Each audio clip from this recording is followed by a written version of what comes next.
Offensive reinforcements this season, led by the coach's son, Raymond Woody III, starting experience at Florida State, transferred in from Cal most recently. 7 transfers starting tonight on this Wildcat defense. Raymond Woody, a big one, and he has earned the respect of his teammates early on. They voted him captain of the defense, and the Wildcats will need Woody to be a ball hawk in the back end tonight against USF.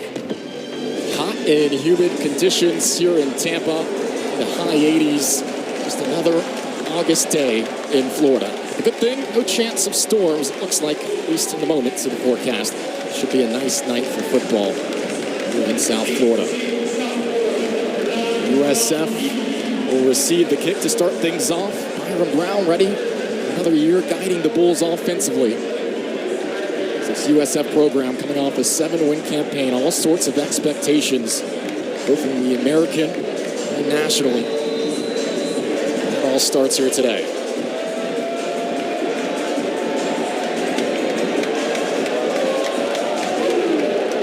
Pooch kick to the far side. We are underway.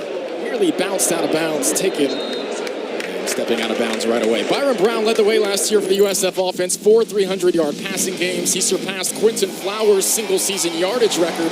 Says right now he feels very, very confident. He is a very accurate quarterback, has a good rapport with his receiver, Sean Atkins, and he can run. He can escape the pocket and scramble if he needs to. He has the vision of a running back when he gets in the open field and the speed to take it all the way to the house. And then Brown does well in the read game as well. And let's see how it gets going here. Joyner, the starting tailback, hit immediately at the line of scrimmage. Got about 2 yards at the end of that. This is Bethune-Cookman defense. This is a tall task here today.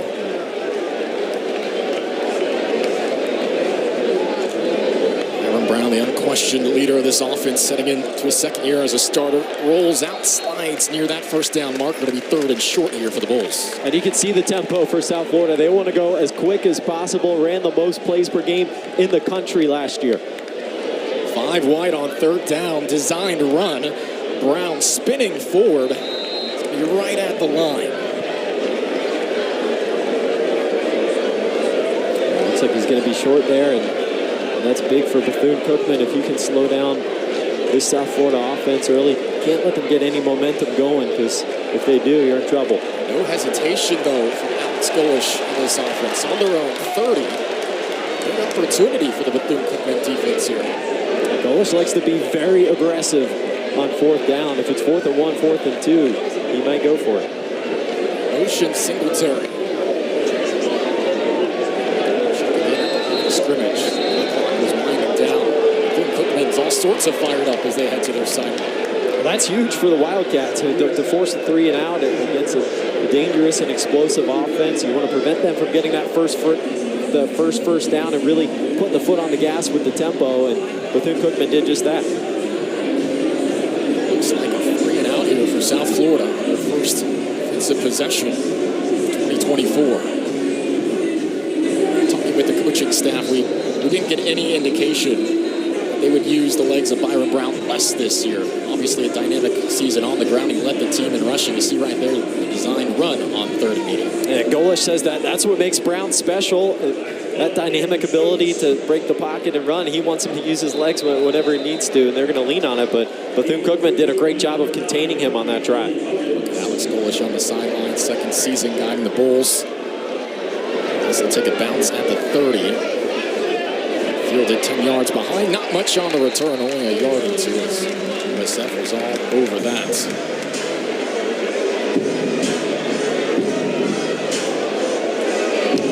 It's going to be our first look at Micah Bowens, starting Bethune-Cookman quarterback. He began college in 2020 at Penn State. This is his 4th collegiate stop after trips to Oklahoma and Charlotte as well. His last pass in a game was November 22nd, 2019 against Liberty High School in the Nevada State playoffs. Years later, back on the field. He's a dynamic guy as well. He can run it too. Hand off on 1st down, and USF sits down out immediately. He's been a couple of years at Penn State. James Franklin, positive things to say about him.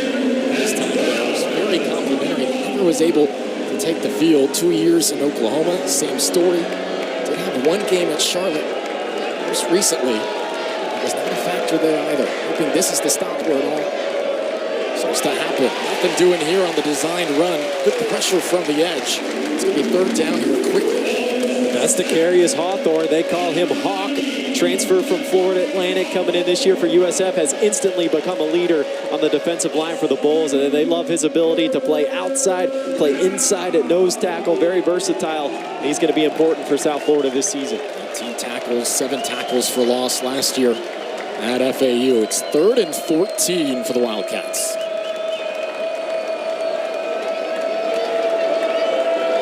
Courtney Reese in the backfield for Bethune. Play clock winding down, 2 seconds to just get it off. Bowens, good pocket. Scrambles near side, pressure coming. He fakes it and slides down. Took a bit of a late hit, and the flag will fly. Well, good play by Bowens to break the pocket there, recognize that nothing was open, try to make something happen. He was a long way from the sticks, but draws the penalty flag. No reason to do that there if you're USF defensively.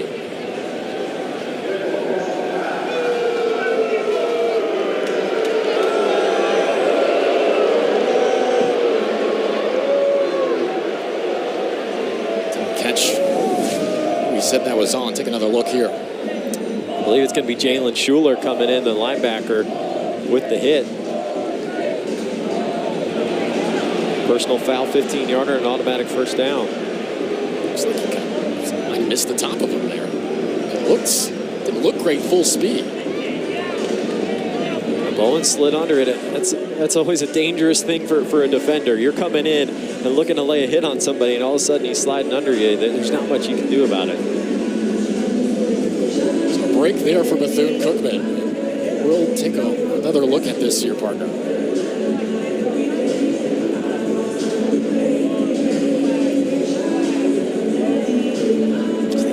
Targeting on this, automatic review.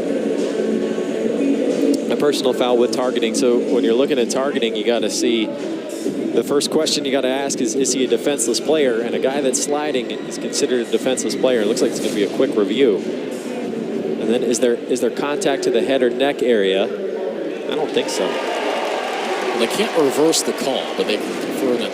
Obviously, this was not an instance of targeting. So Schuler is just fine. The defensive leader here of this USF defense, transferred in a couple of seasons ago from Coffeyville Community College. Led the team in tackles last year with 97. So it's still a personal foul for a late hit. That gives Bethune-Cookman the first down, but no targeting, so Schuler can stay in the game. 1st and 10 at the 38 for Bowens. Fakes the handoff, designed to roll out. Throwing on the run, it's batted down, but more flags flying in. The back judge here. Bowens was looking for Thomas Nance, the big tight end at 6'3", 270. They're really excited about what he can do, and there was a receiver down on the play for Bethune-Cookman. I think that's the call they're going to get there, a holding on South Florida. Penalty-plagued drive thus far, defensively for USF. Late hit on Bowens, defensive holding there. Bethune-Cookman's right at midfield here. 4 minutes into the first quarter.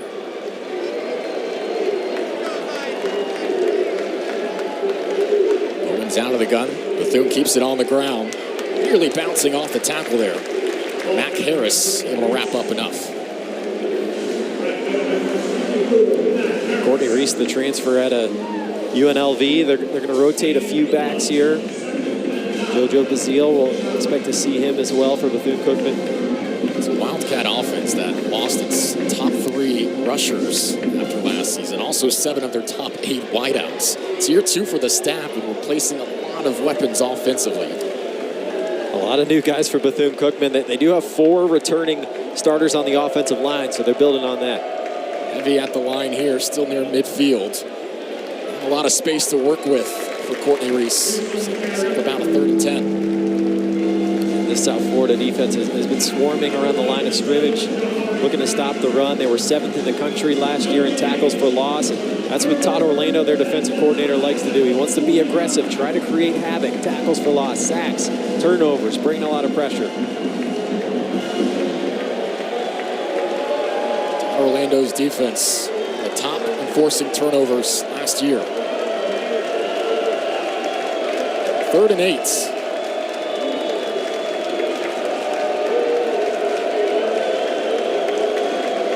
Second to get it off, they just do. Play fake. Bowens stepping up. Some room to scramble. Spinning near the first down marker. He's going to be a yard or two short. There's another flag on the field, though. Really a penalty-filled drive here. Bowens really wanting to use the legs early on and quickly. This time the first on Bethune-Cookman, who set a program record for fewest penalties per game last year. Very disciplined team. Year 1 under Raymond Woody at the time. Costly. It's one thing that Raymond Woody really emphasized when he took over this Wildcat program is the discipline, both in the classroom. They've raised the GPA from 2.7 to 3.2 on the football team since Coach Woody took over, and then you see it on the field with reducing the penalties as well, and accountability has been a big part of Raymond Woody's program at Bethune-Cookman. 4 wide, the tight end, Thomas Nance lined up wide. Throw it to the flat. Courtney Reese looking for any sort of blocking. Will be chopped down at the 40. 2 yards on 3rd and long. Cookman is trying to play it safe. With a 3rd and long, they don't want to make any mistakes against a team like South Florida. They just swing it out to the running back, see if he can get in space. But Mac Harris at linebacker, watch 24 in green, just fighting through a block there and forces Reese to go back inside where his help is. And the Bulls make the stop.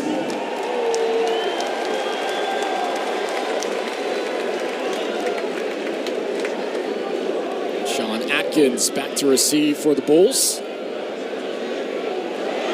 Nice spin at the 20. Good Bethune-Cookman coverage there. Right away, nothing doing for Atkins. Here's a look at Bulls quarterback Byron Brown ready to take the field. Earlier this week, he visited with Bulls insider host Kaylee Cottrell. End zone to end zone.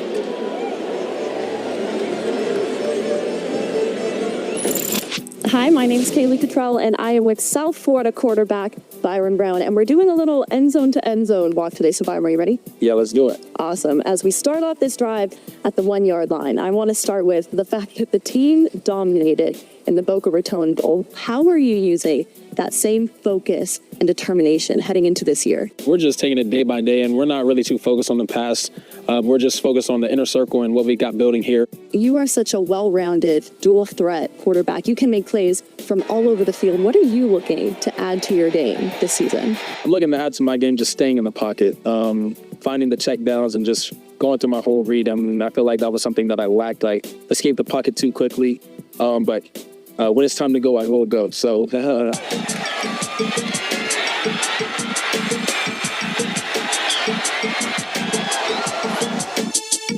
I love the Killer Bee logo. So talk to me about the Byron Brown Killer Bee mission and how that applies to you and your teammates on the field. I mean, just living fearlessly and chasing your dreams and chasing your goals. So that's just something that my parents instilled in me. I had dreams to go to college and hopefully to play in the league, and a lot of my teammates do as well. And we take that approach each and every day out to practice, and we're just living that Killer Bee mantra. Now I have my eye on the red zone over here, which I know is a comfortable space for you. You're pretty dang good at making those rapid fire decisions. So I have a couple rapid fire questions for you. Who's your favorite quarterback to play in Madden? I'd probably say Patrick Mahomes. Who is the toughest defensive back to throw against on the team? Man, we got some really good ones, but I have to say my roommate Tam, because if he make a good play, I'm gonna hear about it at night when I go back to my apartment. What are you listening to in your headphones as you're warming up pregame, and what are you listening to in the car with your parents? How does the vibe change? It doesn't even switch up too much. Okay. We got Rod Wave. That's my guy I always listen. Okay. I listen to Youngin when I'm walking out. There go the young. Yeah, there we go. That, and then in the car, they really like my meat taste, so Rod Wave for sure. I love it. Now, to close us out, what gets you more hyped up, throwing for a touchdown or running for a touchdown? I'd probably say throwing for a touchdown because overall team effort. I love it. Well, we did it. End zone to end zone with Byron Brown. Thank you so much for taking the time with me today. Thank you so much. Go Bulls. Byron Brown is quickly becoming the face of this USF program. You mentioned in the open the numbers comparable, passing yards, rushing totals to Jaden Daniels by the end of last season. Leads a very explosive offense here in Tampa. South Florida goes at an extreme tempo. You see offensive plays per game last year, 79 per game, according to True Media. That led the country. It really put the pedal to the metal, and what that does, it creates a tired and unsound defense. It gives the Bulls a chance to steal some big plays if the defense gets caught off guard by that tempo. Second drive here for the Bulls, who went 3 and outs in their first possession.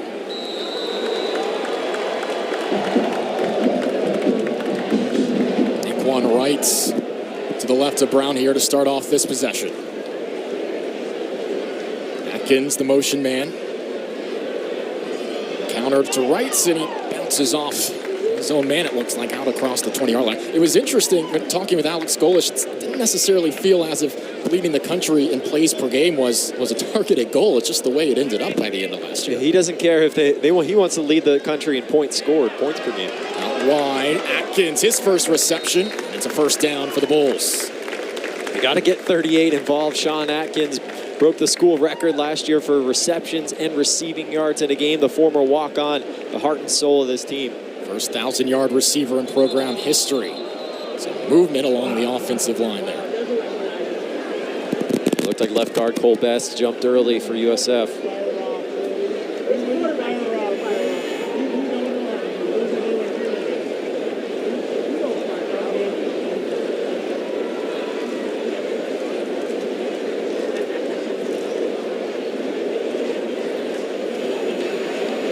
False start.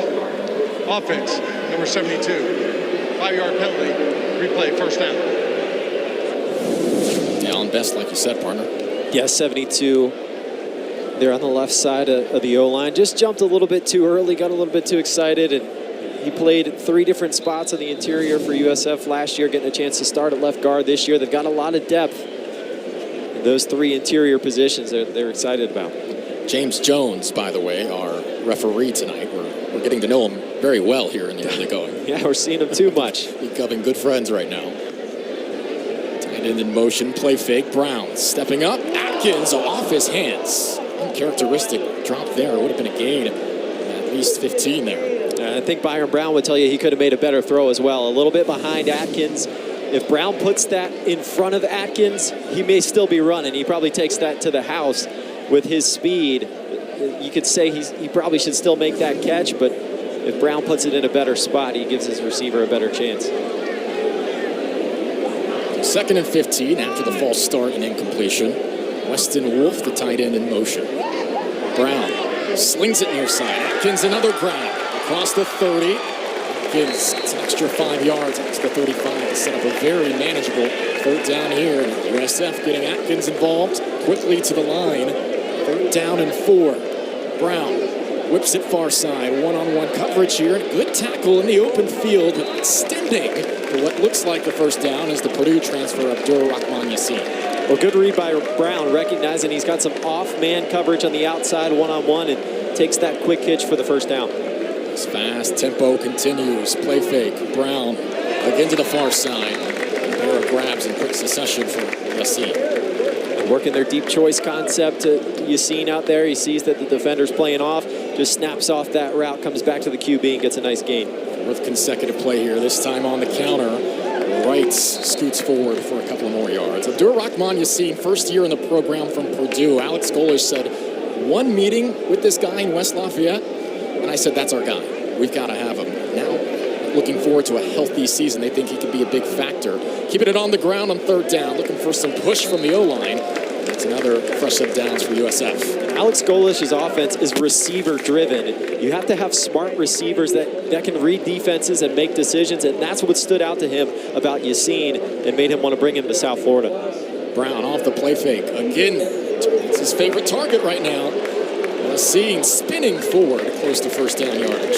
3 receptions on this drive alone. Well, Yassin is on an island out there. They're playing him one-on-one off-man coverage, so Brown is just continuing to attack that matchup. Thune-Cookman's going to talk this over. Take a break while they do. 2nd and short coming up for the Bulls. Driving down the field. We're the home opener in Tampa.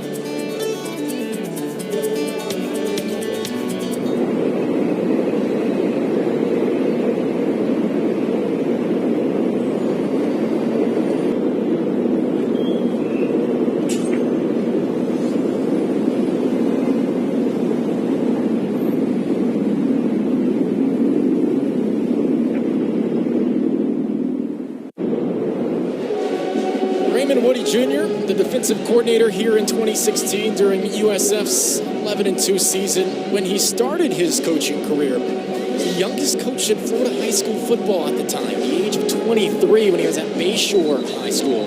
Since then, stops at Oregon, Florida State, along with Willie Taggart, most recently FAU. Pride of Thune-Cookman, who's recruiting at a high level in the FCS rankings when you take a look at it. I mean, North Dakota State, we watched them the other day compete with Colorado, take them wire to wire. They're above them right now in the FCS rankings. Well, Raymond Woody and his staff have done a fantastic job on the recruiting trail, 7th in the FCS in the most recent recruiting class. And they're a relationship-driven program, and that's what's helped them on the recruiting trail. 2nd down and 2 here for USF. Brown off the play fake. Unloads one. Far side. Yassine couldn't hold on. Looks like he nearly brought it in. Football popped out at that final moment. Really a big play for the first score. Well, great route by Yassine. He had created a ton of separation. He had his man beat, just slightly underthrown by Brown. Had to come back to it, and that gave Johnny Harris a chance to get his hand in there and break that up. 3rd and 2. Bulls go heavy at the line of scrimmage. Pull it. It was a fake to right. Here goes Byron Brown. Brown on the far sideline. Byron Brown scampers to the end zone, and South Florida scores its first touchdown.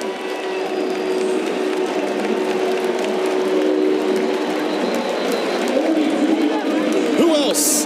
42 yards to the end zone. Byron Brown is a game breaker. That's what he can do right there, is give you an explosive play right when you need one. A great read to pull that ball and take it around the end. He got a good block from Yassine on the edge too, and you see the defensive end just crashing in. That's actually the nickel, and Brown does a great job to pull that ball, take it to the outside. Yassine gets him a block to get him into the end zone.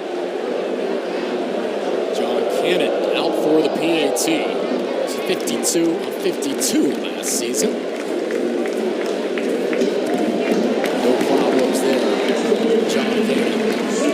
Byron Brown, the unquestioned leader of this USF program, gets things going after the first 3 and outs. South Florida up a touchdown midway through the first quarter.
Nothing here at Raymond James Stadium after the 42-yard run from Byron Brown. A.J. Ricketts, Patrick Murray. Partner, what do you see here? It's a read option play for Brown. If you look at 7 in yellow on the left side of the line, Brown's reading him. When he crashes down inside, that tells Brown, I'm going to pull it and keep it myself. Goes around the edge, gets a block from Yassine, maybe a borderline hold there, but he gets away with it. And then Brown's speed does the rest, beating out Andrew Volmar to get to the end zone. Leading rusher for the Bulls last year, off to a sensational start today.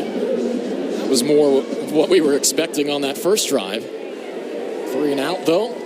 Nice response from the Bulls.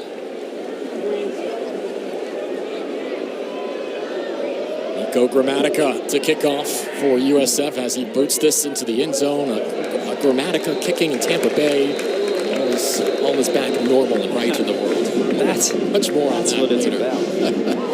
Bucks fans are very well familiar with this name as USF fans. 7-0 here, Bethune-Cookman out for their second drive. What'd you see the first time around, partner? Well, their quarterback, Micah Bowens, just get back into the flow of things. We mentioned this is his 5th year in college football, but hadn't seen much action at his previous stops in Charlotte, Oklahoma, Penn State, so getting some jitters out, and he was using the legs a lot early, trying to escape the pocket. I think he's got to hang in there, trust his O-line, and try to make his reads. Another bye game against an American Conference opponent to start the season. Last year for Bethune, it was at Memphis. They only totaled 4 first downs, 36 rushing yards, 39 passing yards. A bit more positive of a start already with the first drive today. The penalty ended up making things more difficult in the end there. 1st and 10 at the 25. Bowens, option play. He'll pitch to his right. Slipping down on the far side. A yard or two behind the line of scrimmage was Reese. His feet, the UNLV transfer, Miami Southridge. Well, good pursuit by South Florida there, rallying to the football. Mac Harris leading the way there. He took over his starting job at linebacker 6 games into the year last season and has not let go of it.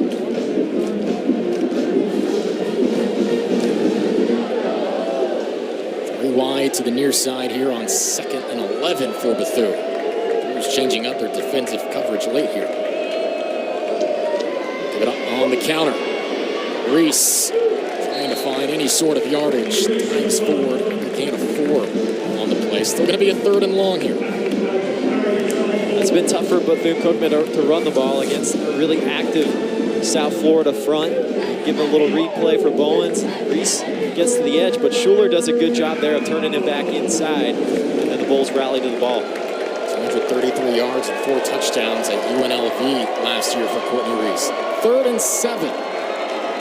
Some early movement along the Bethune offensive line. This will back them up 5 yards. Ball start. Offense, number 18.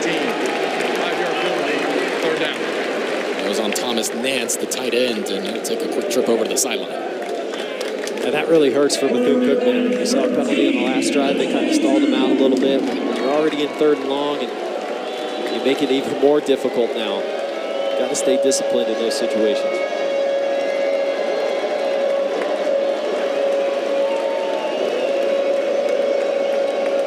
Clark and Stewart on the far side here. 3rd down and 13.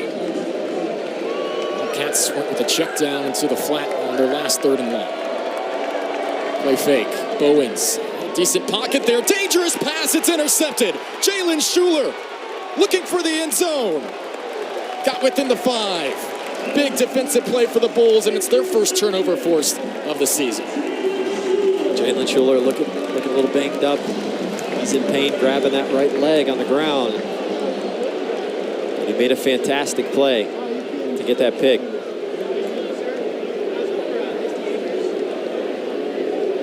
Fantastic play from Schuler. Athletic training staff out to check on him. Another look at the interception. Schuler playing zone coverage, reading the eyes of the quarterback, jumps right in front of that route. Really nice play to make that pick. He's thinking end zone, and then he gets flipped upside down. You see 7 on the right side, just dropping back into his zone, right underneath the route to make the play. And he gets upended and apparently hurts the right knee as he goes to the ground. It was the first career interception for Schuler, the South Carolina native. This Golish had nothing but positive things to say. Well, his veteran leader coming into the season said he gained a bunch of weight and has done a phenomenal job of leading, of holding himself to a higher standard. 2022. He only played 20 snaps. It was a huge breakout campaign defensively for him. And Golish said last year Schuler was really just trying to figure things out as they got the season started. He barely made it through camp. It was a tough camp for the whole team last year with the new coaching staff coming in. And this offseason, Schuler has really dominated the offseason and in the weight room and being a leader. And you hate to see an injury like that this early, and you hope he's okay. We'll take a break here. Yes. It doesn't look like Schuler able to get back on his feet. That's good to see. Golish right there beside him, too.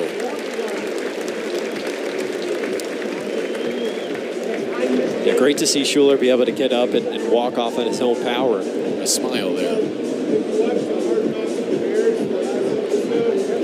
We got a chance to talk to Schuler a couple weeks ago, and he was a JUCO guy before he came to South Florida. Spent some time at Coffeyville Community College, and a lot of times that can be tough for guys that go to JUCO. Not a lot of resources. You're just gutting it out. He said it wasn't hard for me. It's like I had a plan. I knew I was coming here for a year and then see where I could go, and he made it here to Tampa.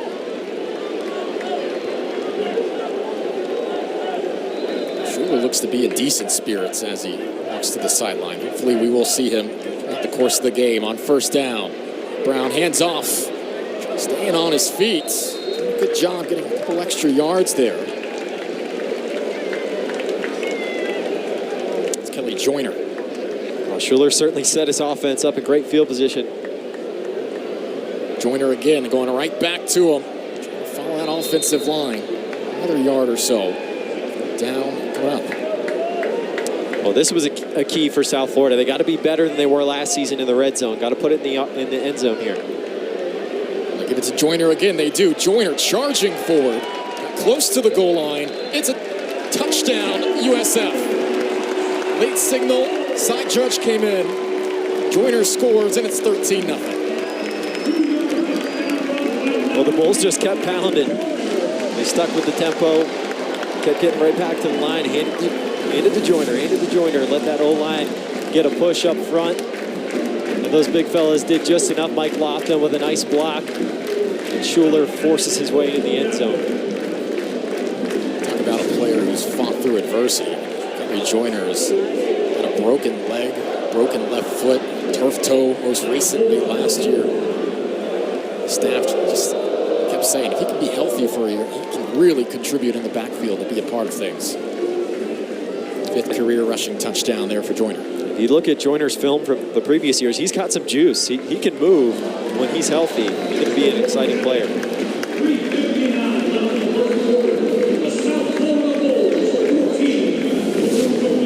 So Joyner, they gave him 3 straight times. Pays off on 3rd down. You see that push by the O-line. Changing the line of scrimmage, moving it back into the end zone and giving Joyner enough space to pick up the touchdown. Golish saying he's become the best version of himself. He's been so fun to watch. Another injury here, though. USF along the line. Cole Skinner is down at the moment. Skinner's part of that depth in the interior. They've got a lot of guys they like there. That Cole Best, Mike Lofton, and Zane Herring, the starters, but they have Andrew Kilfoyle, Deontay Bowie, and Cole Skinner as well, who Golish says any of those guys are probably good enough to start. Offensive line coach said, look, he's just 18 years old still. He has so much upside and ability. Hopefully he is okay as well.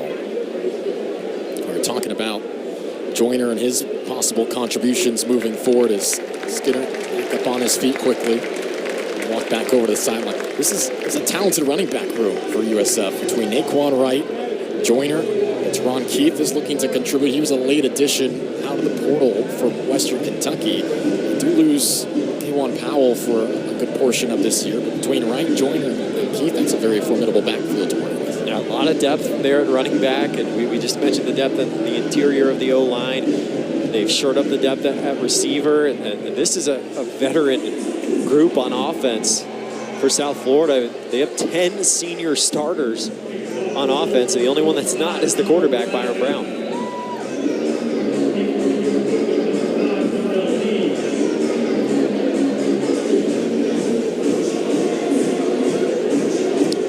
As good a start as USF could ask for, aside from the first drive here tonight.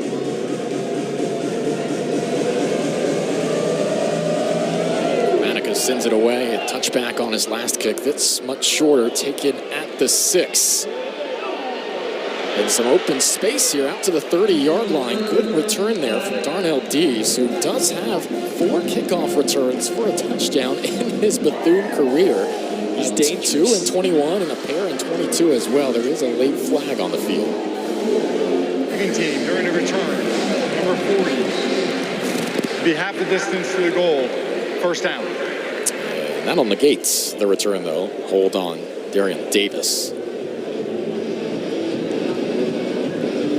Yeah, I'd be interested to know how many active players have 4 career kickoff returns for a touchdown. It's got to be up there, FCS or FBS.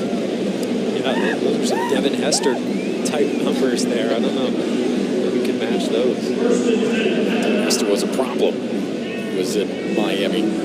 Big win themselves today over Florida and Gainesville.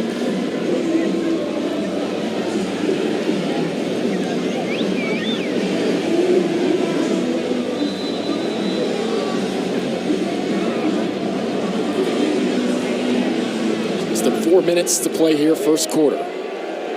Still looking for a sustained drive right now. Pistol look. Owens will hand off on first down. JoJo Bazile. Not much of anything. First touch for Bazile, the redshirt senior from Naples. 6 games last year, 108 yards. Bethune-Cookman's just having a hard time running the football tonight because of the strength and the size on the defensive line of South Florida and the way the linebackers are flowing to the football. The Wildcats are going to move it. It's going to have to be in the pass game or by moving the pocket with Bowens and letting him get out on the run.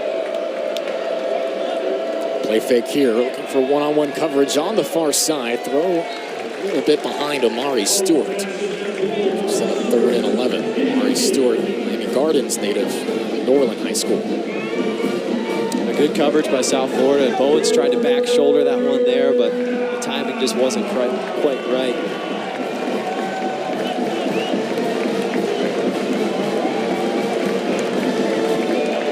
Now, 3rd and long, here's where South Florida likes to come after you and try to get to the quarterback, whether they bring pressure or the D-line can just pin their ears back and go. Wildcats were just 31% on 3rd down last season. It's the third and long they've had here in the first quarter. And keep it on the ground. Bazile stuffed.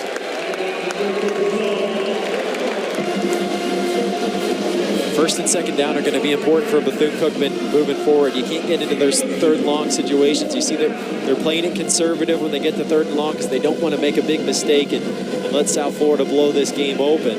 So the key there is going to be to get yourself into a more manageable 3rd down situation where you have some more options. 102 yards to 5-yard advantage. Total yardage today thus far here in the first quarter. Snap for Anthony Frederic. Barely got that one off. Atkins will call for a fair catch, and USF will start this drive in Bethune-Cookman territory. The Bulls picked to finish 4th in the American preseason poll. Remember, last year they were 13th when this came out, so we talked about the higher expectations. Memphis has a lot to look forward to here. A lot of returners, UTSA and Tulane as well. Very well-coached veteran teams. It's going to be a fun conference to watch this year. And those top 4, to me, are the clear-cut contenders. Memphis, UTSA, Tulane, and South Florida. If you're looking for a surprise team, maybe East Carolina. They've got a lot of experience coming back. But the Bulls are certainly going to be in the hunt this year. And they're going to find out early because they play Memphis and Tulane right off the bat to start conference play. Tigers went 10-3 last year, and that Memphis USF game was one of the best in league play last year. On first down, Wright able to get 2 yards there for UTSA. It was Keith, I beg your pardon, his first carry of the game. Ron Keith. Seems like it's the first year in forever Frank Harris isn't under center at UTSA. And Owen McCallum taking over at QB for the Roadrunners. It was a 7-year reign for Frank Harris there in San Antonio. Play fake from Brown. It's Atkins, third catch of the game. It's a couple more yards out across the 40. 7 years for Frank Harris. We were watching the game earlier today, Miami, Florida. First touchdown scored by Cam McCormick in his 9th season of college football. That's incredible. Andrew Stokes, the punter for USF, he's 30. Another handoff to Keith. It's about 5 yards on this play. Alex Golesh said a lot of us would be paying money to keep playing college football at the age of 30. Absolutely. He's doing it right. Play fake. Brown, all sorts of time in the pocket. He goes far side. There's a catch from Josh Hardiman, still on his feet. It's taken 3 Wildcat defenders to bring him down. Hardiman, a senior, transferred in from Houston. Just 8 catches for 71 yards last year. Alex Golesh said he's pushing everyone in the wide receiver room right now. He just got in June. And Brown has done a great job tonight with his pre-snap reads of recognizing to the wide side of the field there. He's got off-man coverage and a one-on-one matchup. A lot of space to work with, and he's taken those stop routes to pick up some chunks of yardage.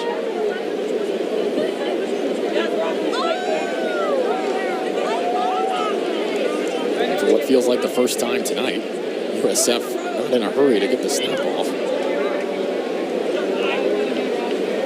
Second and short, whipped again to Atkins, his 4th grab. Atkins carrying defenders with him, inside the 10. Former walk-on has impressed everyone around him year after year here in Tampa. Not the biggest dude at 5'10", 186, but he's got some strength. He can break some tackles, and you see those legs keep driving, picking up extra yards. Brown, designed run, spinning forward for a couple extra yards. And what will be the final play of the first quarter. Everything USF was looking for here in the first 15 minutes. A 2-touchdown lead, highlighted by a 42-yard run from Byron Brown, and the Bulls knocking on the door once more.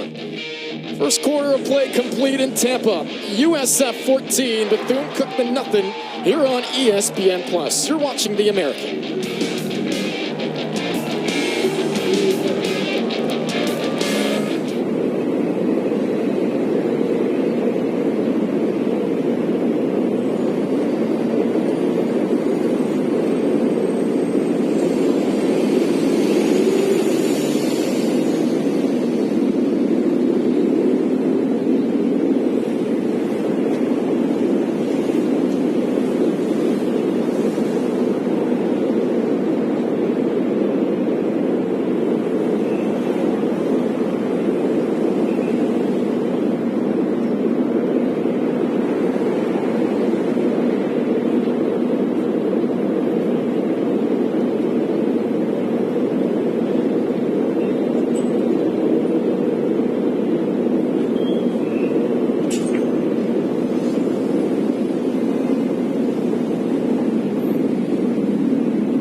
formation. Hand off to Keith. Rumbling forward. Right at the goal line there. Half-yard short. Teron Keith lowering the pads, and they're going to go tempo and maybe try to pound it out one more time. Well, now they do a little bit of a huddle, and they will vary up their formations here in the red zone. Hand it off to Kelly Joyner 3 consecutive times. Another hand off to Keith, and he's in the end zone. First touchdown at USF for Teron Keith, and the Bulls are flying right now in the second quarter. Teron Keith, a Florida guy from DeLand. The Bulls going with a jumbo package. Getting a lot of big bodies in there, just stacking it up at the line of scrimmage. Blowing Bethune-Cookman off the ball and giving Keith a hole to run through. Last year at Bowling Green, he led the team in receptions with 44. Also had nearly 500 yards receiving. And now, his first year at USF, 6th career rushing touchdown there. Teron Keith helping put the Bulls up 21-0. No problems so far in Tampa.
Play, 48-yard touchdown drive.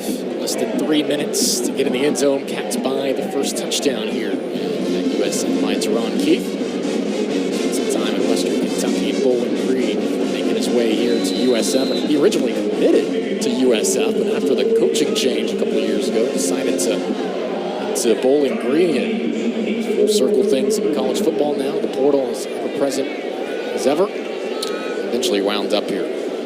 Be a contributor here in his senior campaign. Gramatica to kick.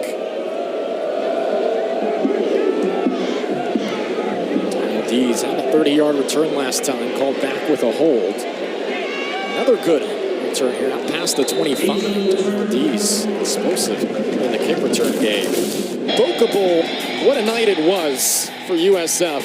Biggest shutout win in USF history. 45-0 defensive touchdowns throughout. You know, Morris Brown with a big one, running that botched snap back for a score. And Tramel Logan with another fumble return touchdown. He has since left the program in the transfer portal, but what a night for the Bulls with a couple of defensive touchdowns. The big 45-0 shutout, first shutout for South Florida since 2009. They hoisted that trophy, but then Alex Golish said they celebrated that for a little while. They gave out the rings, but after that he said, hey, forget about it. We've got other things to accomplish. Yeah, it was funny. Part of our conversation with him was Bowens keeping himself, trying to scamper to the outside, nothing there. He said, I told him, enjoy it. It's really cool. We're on ESPN, the only thing on TV. The whole country saw it. The place was packed.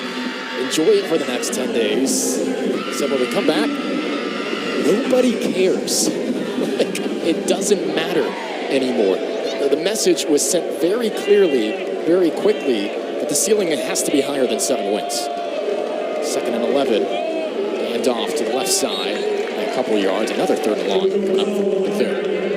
Well, South Florida has dominated the line of scrimmage on this side of the ball. Bethune-Cookman hasn't been able to get any kind of push in the run game, and that has consistently put them in third and longs and put them in trouble when South Florida can come and get you. Or the Wildcats have made some conservative calls on third and long as well, not wanting to make a mistake. And let's see what they do here.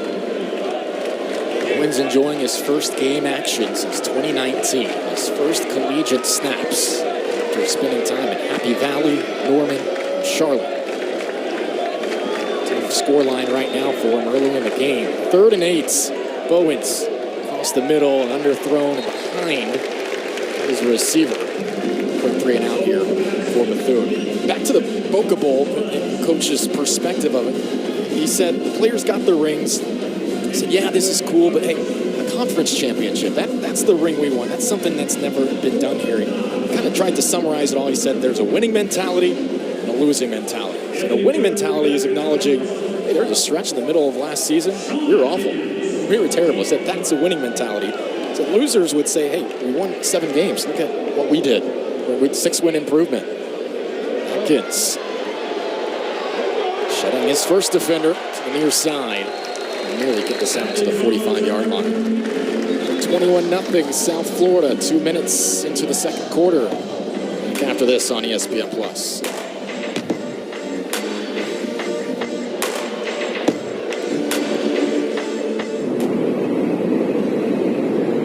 Towards the late 2000s, Quinton Flowers and what he was able to do with his legs as well. Ira Brown is joining this conversation right now.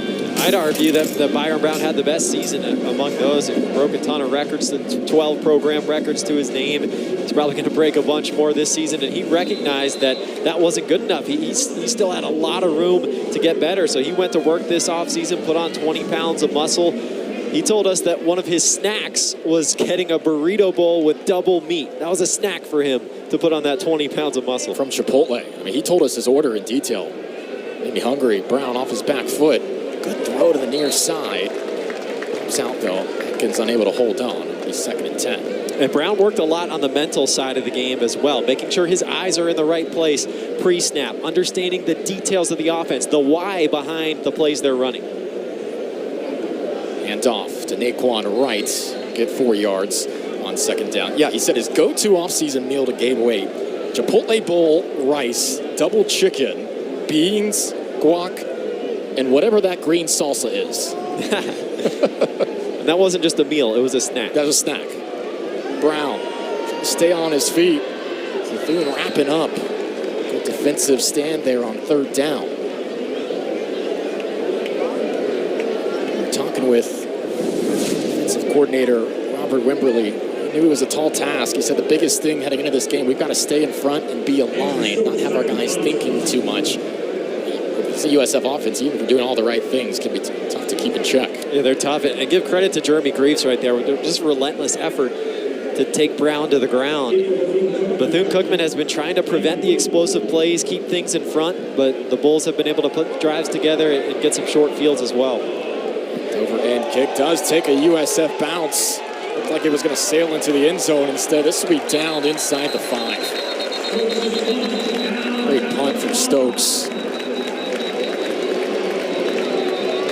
Make the task much more difficult. Bethune's had all sorts of issues offensively so far. Just 6 total yards of offense. They'll be backed up to their end zone when we come back.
heard. USF student section having a good time right now. 21-0. A couple minutes into the second quarter on ESPN Plus. Work to do for Raymond Woody Jr.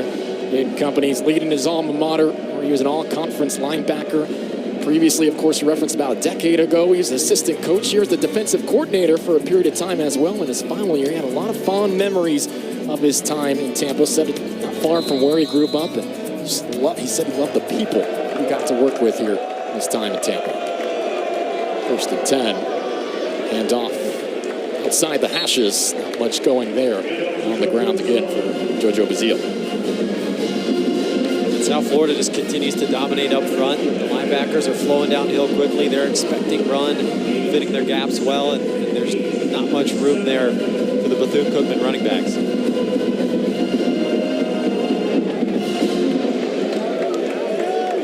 All 8 yards Bethune-Cookman has tonight on the ground. Bowens 0 for 3 through the air. 2nd and 9. Play was blown dead. Looks like a false start on Christopher McAlpin. False start. Offense, number 56. Half the distance to the goal. 2nd down. Redshirt senior from California. Look at 56 right in the middle there. Just jumps a little bit too early, trying to get a head start, and that can happen to you sometimes as an offensive lineman when you're having a hard time sustaining those blocks.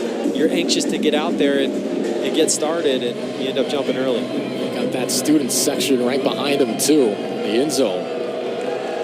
Came out in full force tonight. They're ready. USF football. Play clock was winding down. Unless Bethune-Cookman called a timeout. Another penalty.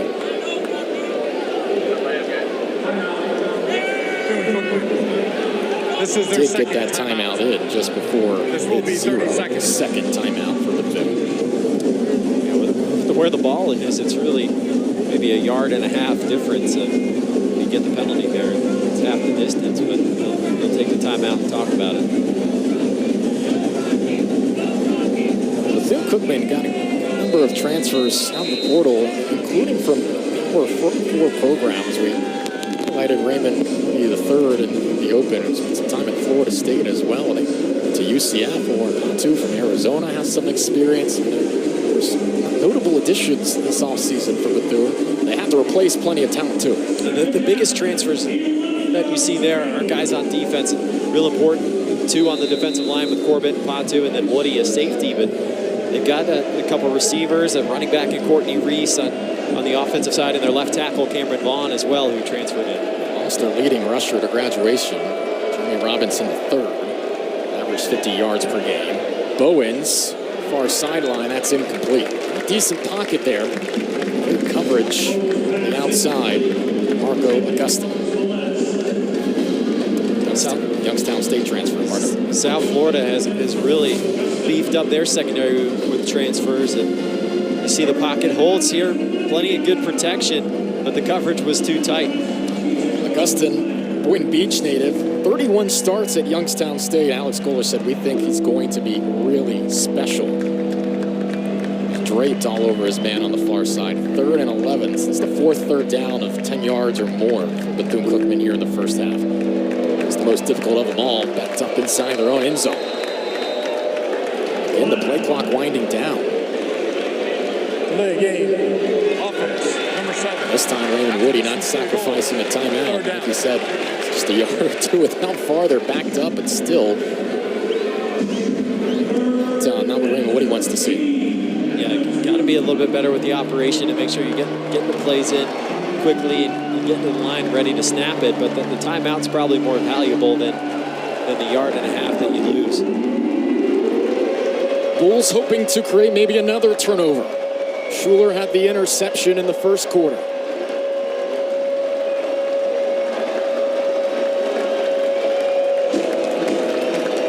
So Bowens is going to go under center here, just trying to give themselves any sort of breathing room.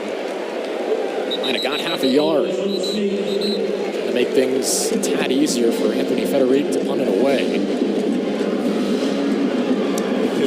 Cookman making sure they avoid the safety there.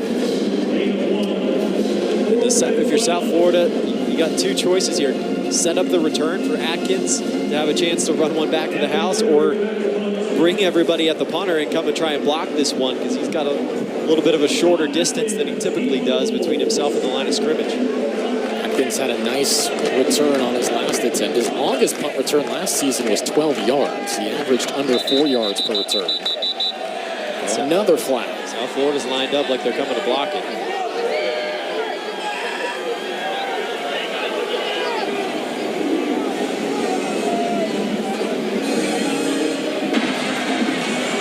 Men on the field. Bethune-Cookman, half the distance to the goal, 4th down. Mention how disciplined Bethune-Cookman was last year. Fewest penalty yards per game by a wide margin in program history. It was less than 45 yards per game. A little compromised right now after the 12 men on the field. Enrique trying to get this off. Able to do so. Atkins has to head back about 10 yards. Momentum carrying him away. Burst through the first level. Atkins breaks a tackle. Sean Atkins has space. A flag flies, and Atkins gets brought down at the 10. We'll see if this comes back, but an electric return from Atkins. If it stands, it's the longest of his career. Pretty good boot from Frederic. He may have outkicked his coverage a bit there, and Atkins had some room to work with. Made some nice cuts, but he's probably coming back here. We'll check on the flag.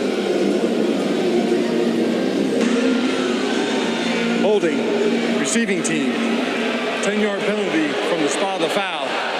USF, 1st down. We'll bring it back. Scolish looks a little miffed.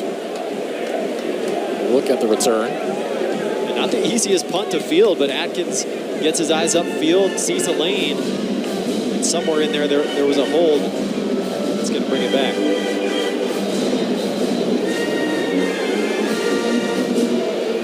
Preseason All-American 4th team, Sean Atkins. Set so many USF records last year. Receptions, receiving yards.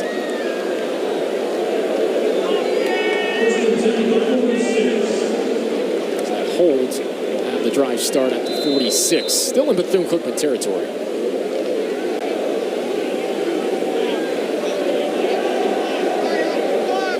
To the right side, Brown on 1st and 10, hands off. Some space on the near side to work with here. Keith stays on his feet. It's Joyner, beg your pardon. And he rumbles forward for a 1st down. Kelly Joyner had the touchdown earlier. A big run on 1st and 10. Nice contact balance there from Joyner to stay up and pick up some extra yards. Quickly to the line.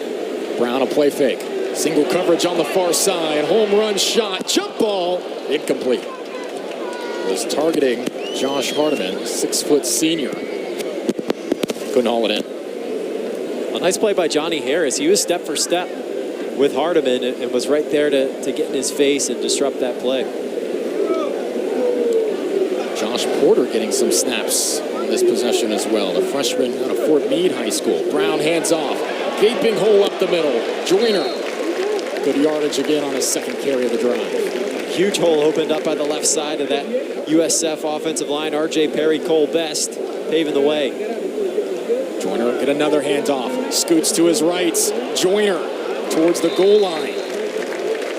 This is what I was talking about earlier with Joyner. He's got some juice. You get him in the open field, he can make some quick cuts.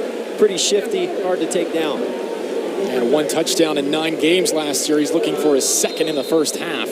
Got tripped up in the backfield though. Good pursuit off the edge from Bethune-Cookman.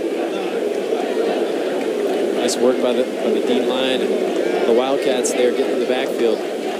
De'Aris Thomas there actually coming from his linebacker spot.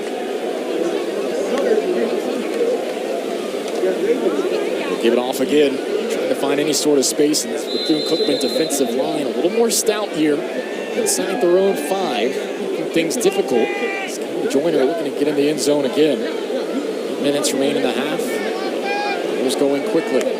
3rd and goal at the 5. Give off. Joyner. Wrapped up at the 2.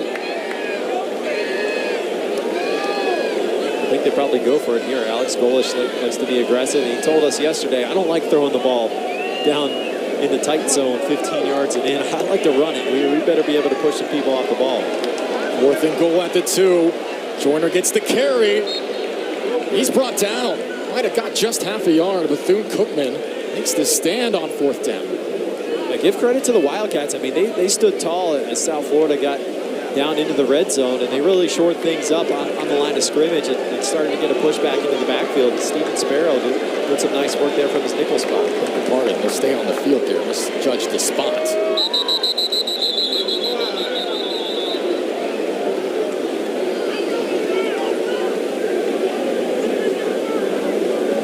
Confusing here. I thought the graphic said goal to go. The yard marker on the field said 4th down. Now it was Now they've changed second it to down. 2nd down. And so that's what the officials are discussing. Unless they were able to get a first down by advancing to the 1 yard line or 2 yard line. That was goal. Previous play is under review. Get this sorted out here.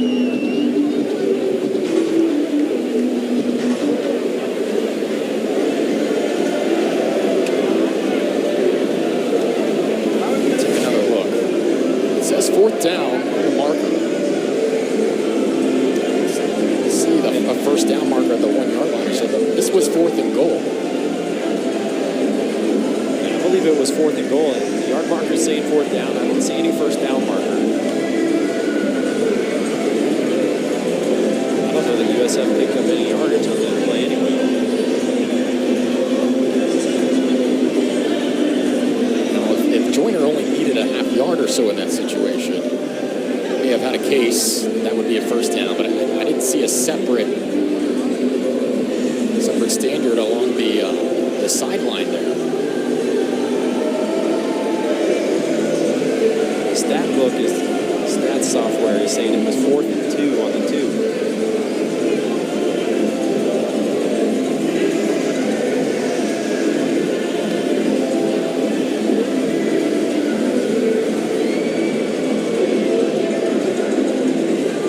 Confusing here midway. It's the first week for all of us. Yeah, it's week 1 for everybody. The officials, the teams, the broadcasters. We're going to get it sorted out. I was fully prepared to admit I made an egregious mistake in downs and distance. I would love if I didn't. I don't know. Waiting for the confirmation. Nevertheless, South Florida feeling good about themselves right now. Good crowd on hand. Good start up 3 touchdowns. All right, what's going on? USF failed to get the goal line to gain on 4th down. It's first down for Bethune-Cookman on the 1 yard line. James Jones clarifying things for us. There we go. 4th down stand for Bethune-Cookman. That's what we thought the whole time. Yep. I'll make a mistake, but not yet. Not yet, Patrick. I'm going to at least make it to halftime. Keep the streak. Keep the streak. Take another look. Well, great work up front by Bethune-Cookman, just filling their gaps and getting some penetration. Steven Sparrow with a mean hit for a defensive back. Junior from Orlando. Woody said he's really grown and matured this offseason. And now we know it's first down for sure Bethune-Cookman, but they're not in a good spot at their own 1 yard line, no. right where they were on the previous drive. Right, you're Raymond Woody Jr. here. What's your message to the team? You obviously have had some offensive struggles. Micah Bowens in his first start. And waiting for this moment. This USF defense has posed some problems. You're backed up against your goal line. How do you manage the situation when you tell your team down 3 touchdowns? Well, Woody's got to build off of what the defense just did. Get up there and tell the O-line, hey, did you see what those guys just did? We got that push up front there. We can get after these guys. We can be just as physical as they are. And that's what Bethune-Cookman needs right now is for their offensive line to be more physical than South Florida's defensive line. Get that push, get you off your own goal line where you can open up the playbook a little bit more. School is still looking for an explanation here from the officials.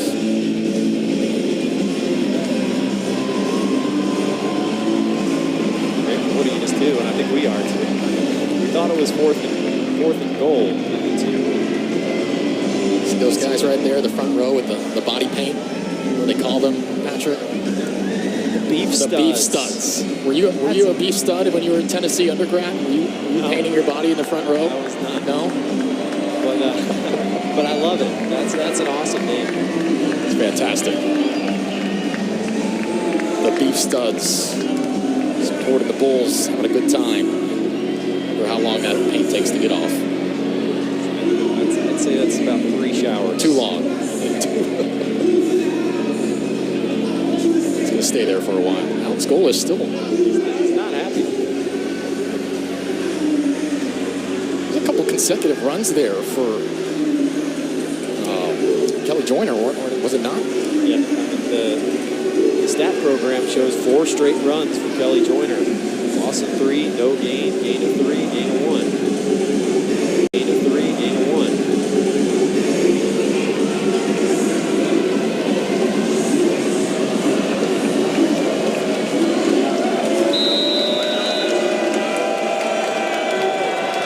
So after all the miscommunication and confusion, it will be Bethune-Cookman football. Essentially at their own 1-yard line. Got to be careful here. Bowens running himself. I was awfully close to the goal line. Just able to avoid the safety. He got out of it. Looks like Bethune-Cookman was running an RPO, and then the pass wasn't there. And Bowens just had to go and get out of the end zone. He just barely made it.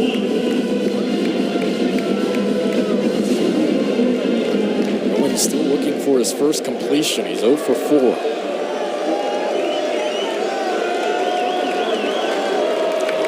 Quarterback sneak on 3rd down here a few minutes ago.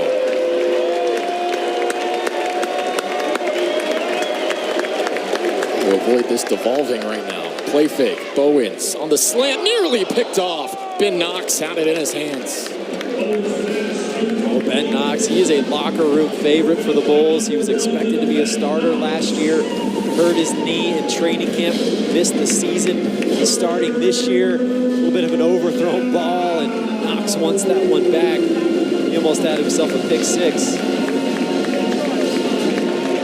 He's primarily been a special teams player, but he is as respected a player in that locker room as there is. Alex Golis brought him to American Media Days. Very complimentary of his veteran defensive back. 3rd and 10 for Bethune. Another play fake. Pressure's coming. Bowens off his back foot. It's overthrown. Bethune-Cookman's having a hard time blocking the South Florida defensive line, and the receivers are having a hard time getting separation. Doug Blue Eli spinning around, coming right in the face of Bowens, making him get that ball out early. Nothing doing on the outside. Javon Ross, the intended receiver, true freshman out of DeLand High, 3-star recruit, and once again, Anthony Federic in a concerning place for all punters. Marking off to make sure that he is in the end zone and not behind it. Atkins standing at the Bethune 45. Spiraling punts. He'll take it right at midfield. Atkins looking for a seam. He gets to the 40-yard line. He thought he hadn't touched the ground yet. Kept going, but the whistle is too low. 6:16 left in the first half. South Florida up 21-0 here. Way through the second quarter.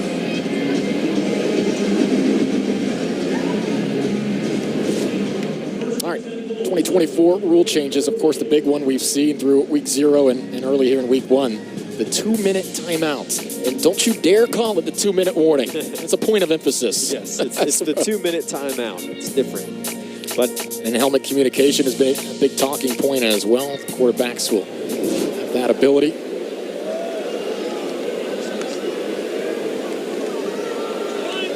And off on 1st down to the near side, about 4 yards here for the Bulls on the handoff to Naquan Wright. So the in-helmet communication, you see the green dot on the back of Byron Brown's helmet. That means that he has the communicator in his helmet. Brown, good throw to the near side. Michael Brown-Stevens on the catch. Rockman Yassin, I beg your pardon. And so Brown's now getting the play call in his ear from offensive coordinator Joel Gordon. Play fake. Back route on the far side. That's caught. This time it's Brown-Stevens. My 1st down yardage. Refusing to go down here. Fantastic effort. As the Bulls will continue to move the change.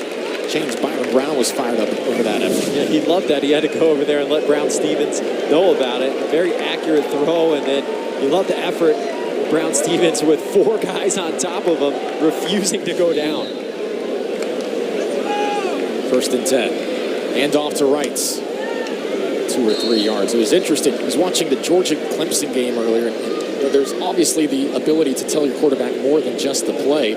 Carson Beck, Georgia's quarterback, says, no, give me the play and get out of my ear. And Mike Bobo, their OC, said, he's cerebral. We don't need to give him more. Play fake, up the middle, and complete a little bit out in front of Weston Wolf, their tight end. So it's interesting, too, what some quarterbacks want. Others want a little bit more direction. Others, hey, I want the play. I'm good to go. Just a little bit out in front of Wolf there. And Joel Gordon for South Florida had the same idea. He said, I don't want to give Byram too much. I'm just giving him the play call, and I'm hoping that gives him more time to keep his eyes on the defense, not having to look over for the signal. 3rd and 8. Brown, pocket collapsing, dumps into the flat.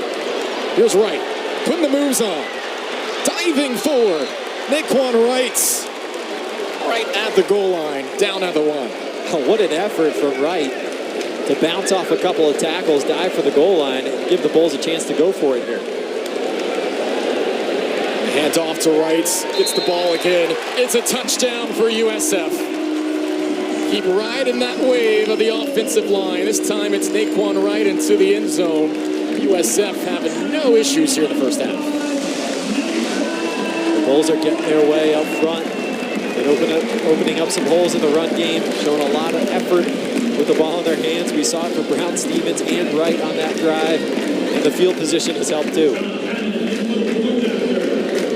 Joyner, Keith, and now Wrights with touchdowns. All 3 running backs sharing the spotlight. Cannon's PAT is through.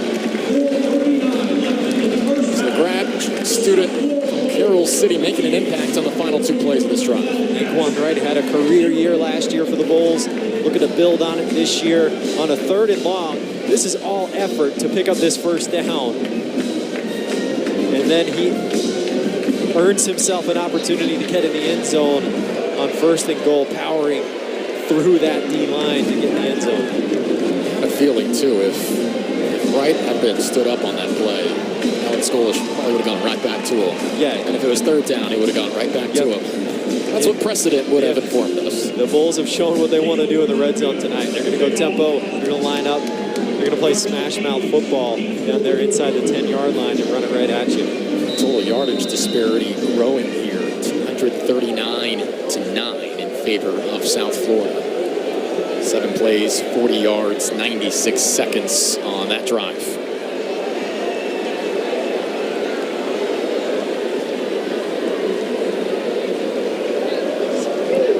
Attica's had some touchbacks and short ones. Darnell Dees will this to the back of the end zone.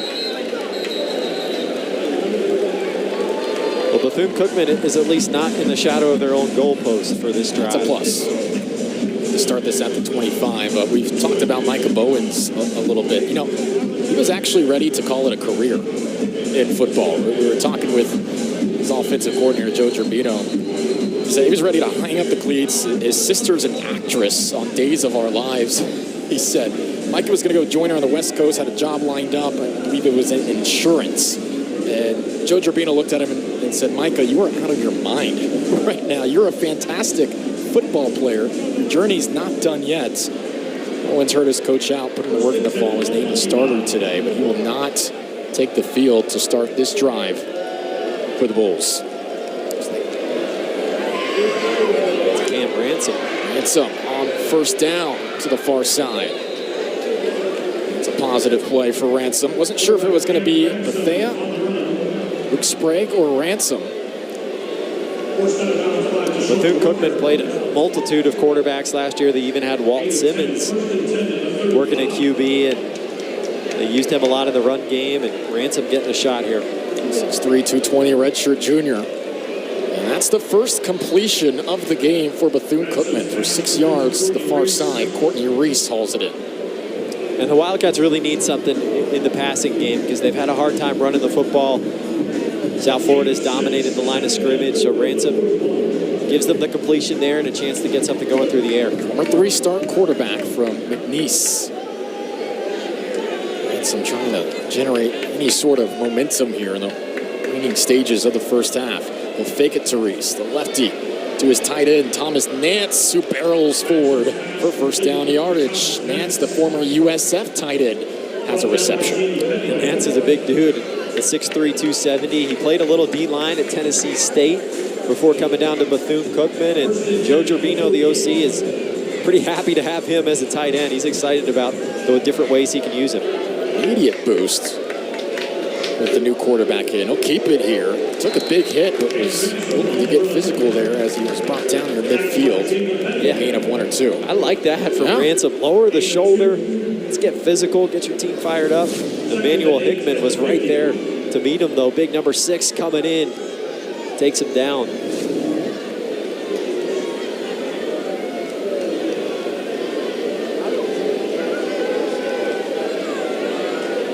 On the 2-minute timeout here soon. 2nd and 9 for Bethune-Cookman. 4 plays, 25 yards on this drive thus far. Off the play fake. That's batted down like a volleyball. Nice play defensively there. 3rd down coming up. Williams batting it down. Michael Williams doing a great job. If you can't get to the quarterback, get your hands up. It gets way up in the air to bat that pass down. Nice play. Michigan native, 13 tackles, 3.5 for loss last year. He had some Power 4 offers out of high school, including 3 in the SEC. Defensive play there, 3rd and 8.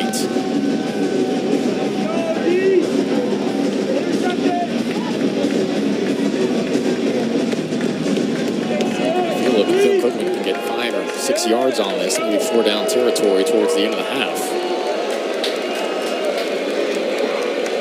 3rd down, lofting it to the far side. That is complete. Justine Clark, the UTEP transfer, pulling it in. Bethune-Cookman moves the chains. The Wildcats taking advantage of some off coverage. USF gives them a little cushion. If you look at the left side of the O-line, well, there's a pretty obvious hold. Laundry. Rico Watson had Cameron Vaughn beat, was about to get to the quarterback, grabbed onto him and gets away with it. Justine Clark, the beneficiary of it. 3 receptions for 44 yards and a touchdown last year at UTEP. This keeps the drive going here, 2:18 to play. Handoff to Bazile. Stuffed at the line of scrimmage. DJ Harris, the Texas transfer. That will most likely lead us here to the 2-minute timeouts. Bethune-Cookman with some signs of life here towards the end of the half. It's been all South Florida. 2-minute timeout. Media. Here in Tampa, Alex Golish has to like what he sees. 2 minutes left to play in the first half here on ESPN Plus.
Offensive coordinator Joe Gerbino said if you look across the landscape of FCS, I think it'd be hard to find a quarterback room that's deeper than ours right now. You see the backup come in here, and this validates that perspective. Ransom has given them a spark. The first 24 plays, the Wildcats pick up 13 yards, and on this drive, they've gone 35 yards in 7 plays. He's jump-started this offense a little bit.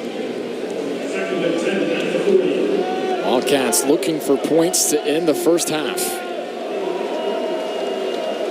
2nd and 10. Ransom, pocket collapsing.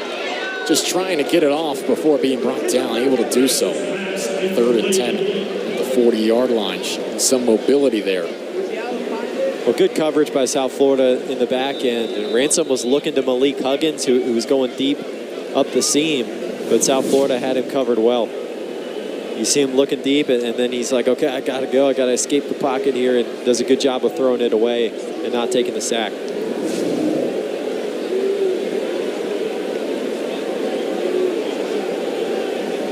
Couldn't tell if that was Sean Chaney or someone else on the USF defensive line.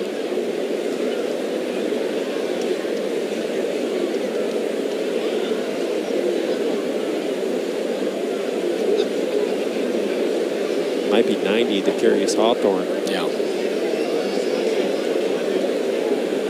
Remember earlier in the game, Jalen Schuler, after that interception, was slow to get up, making his way to his own sideline. Scolish has had to take a couple of walks out to a player here in the first half.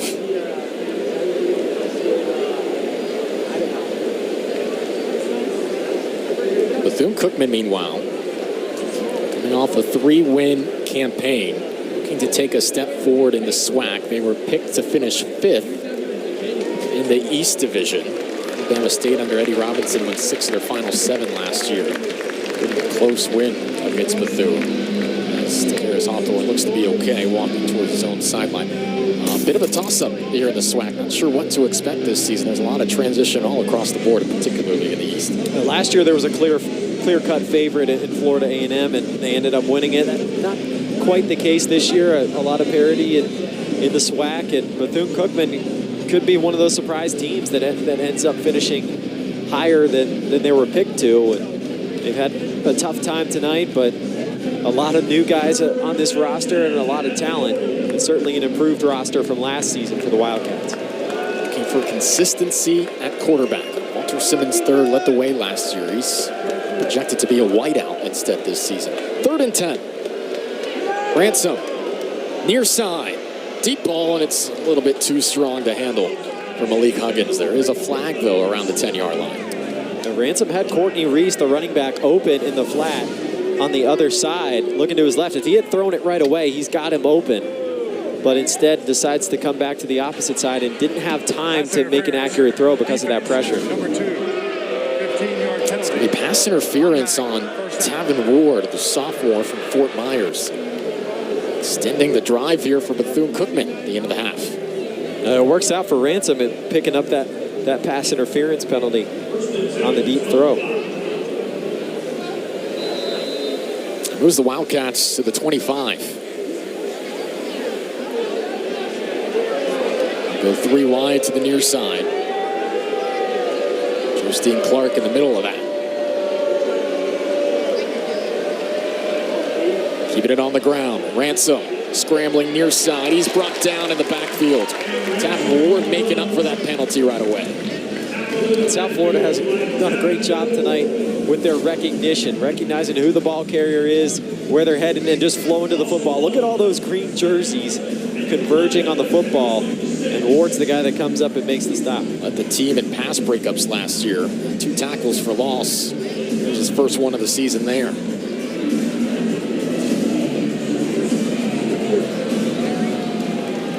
It's a good next play mentality. Kept his head up, made a good play. Play fake. Ransom, that deflected, catches his own pass, and then dives forward to the line of scrimmage. Oh, Michael Williams deflected that. Somehow, Ransom kept his eye on it. Keeps that from going haywire. Quick reaction by Ransom, but Michael Williams twice tonight making the same play, doing a great job of getting the hands up and disrupting the pass. And Ransom is able to at least get back to the line of scrimmage. So he's going to go down in the receiving column now. Yeah, that counts. A pass to himself. 3rd and 11, facing pressure. Ransom's going down at the 30 here. Couldn't slide away that time. Rico Watson getting in there. He has been active tonight. He was listed 3rd on the depth chart at that B-backer spot, the hybrid defensive end linebacker, but he's been rushing the passer all night long and been in the backfield a lot. Michael Williams getting in there too.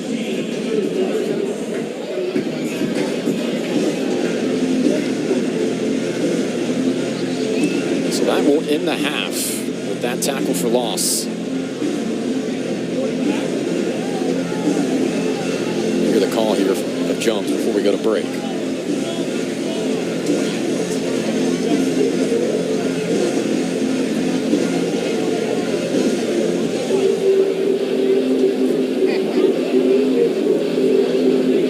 Trying to ascertain what the conversation is here. The tackle in the backfield. I don't know if anyone called timeouts.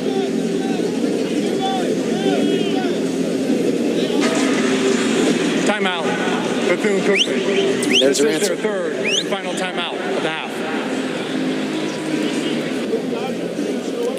So coming up at the half, Bulls head coach Alex Golish talks about building off his first season here in Tampa. We feature Mike Kelly, Vice President of Athletics at USF. I like some Clock more. operator, please reset the game clock to Just a 25 bit here at the seconds. halftime break. We're going to have one more play before that. Wondering if Woody's going to give Kate Hector an opportunity for a long field goal. Well, they're putting 28 seconds back on the clock. If we're talking to the coaching staff, that this would be outside the range that they're comfortable with for Hector. But it's 4th and 15. It's probably about an equal chance of picking up this first down versus getting the field goal. But with 28 seconds left, it looks like they're sending out the kicking team.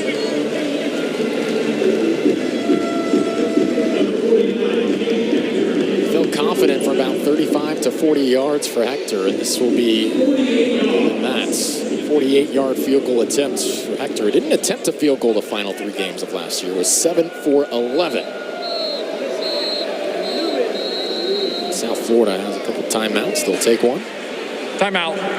USF. This is their 2nd timeout. This will be 30 seconds. Put 28 seconds back on the clock, by the way.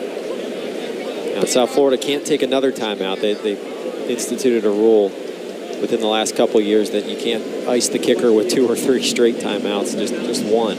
But Hector was 2 of 3 last year from 40 to 49 yards. Still watching him in warm-ups as well. He looks really comfortable from that range. And his career long's 45, so this would be a new career long.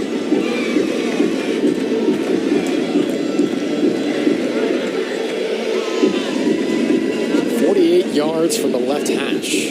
Hector set a new career long. He did finish the season in 2023, converting on 4 of his final 5. Trying to put Bethune on the board here. Good snap and hold. Hector's kick has the distance. That one is through. Cade Hector is Bethune-Cookman. First points of the season, 48 yards from the left hash. Career long. A bit of a bright spot in the half in what was otherwise 30 minutes controlled by South Florida. Very positive start here in Tampa. Nicely done by the sophomore Hector. And Cam Ransom coming in at quarterback has really stepped up the Bethune-Cookman offense. You get another look at the kick here. Plenty of leg on it.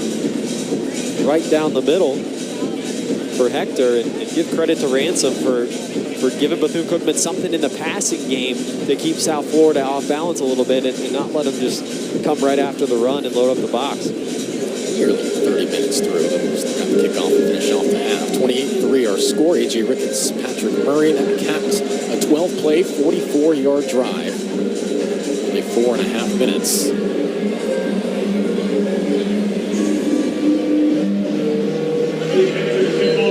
Some positive things to take there from Cam Ransom and company. getting involved. Huggins, Thomas Nance, the former USF tight end.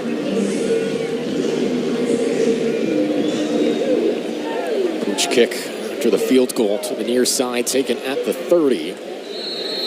6 yards on the return.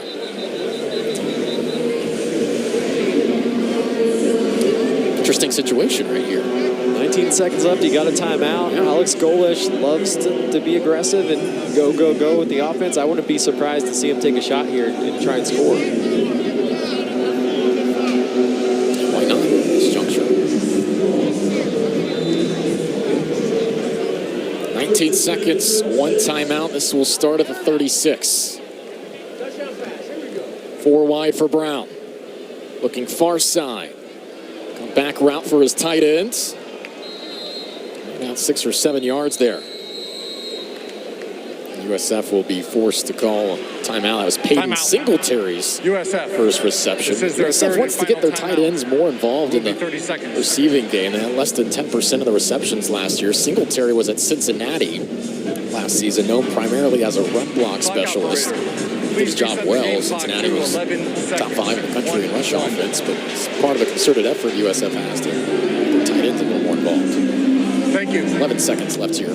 Gain of 6. In under 2 minutes, the clock does stop to reset the sticks when you pick up a first down. So maybe a chance for 2 plays here for South Florida, or you take 1 shot to try to get in scoring position, or 2 plays to try to get in the end zone.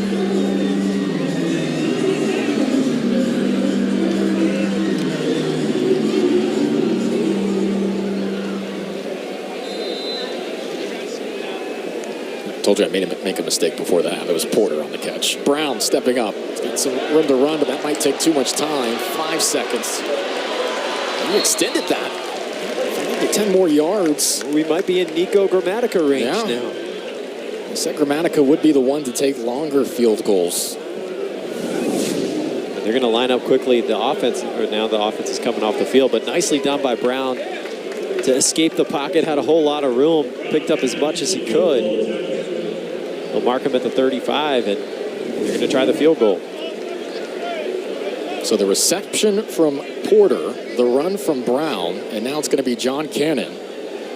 53 yards from the left hash. Good snap and holds. Cannon's kick. Does it have the leg? Yes, sir. Cannon matches the 48-yard effort with a 53-yard kick of his own.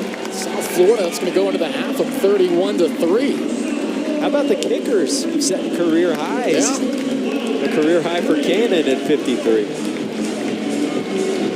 Previous long was 45. Had some inconsistencies last year, but this one on the money.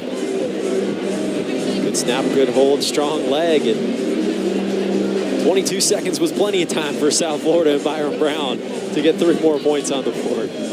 That's all they needed. Very strong first half from South Florida. Taking care of business here in the first 30 minutes. 31-3 our score. Plenty of expectations for Alex Golish and company. To a fantastic start in that endeavor. 31-3 at the half here on ESPN Plus. Much more coming up from Raymond James Stadium in Tampa.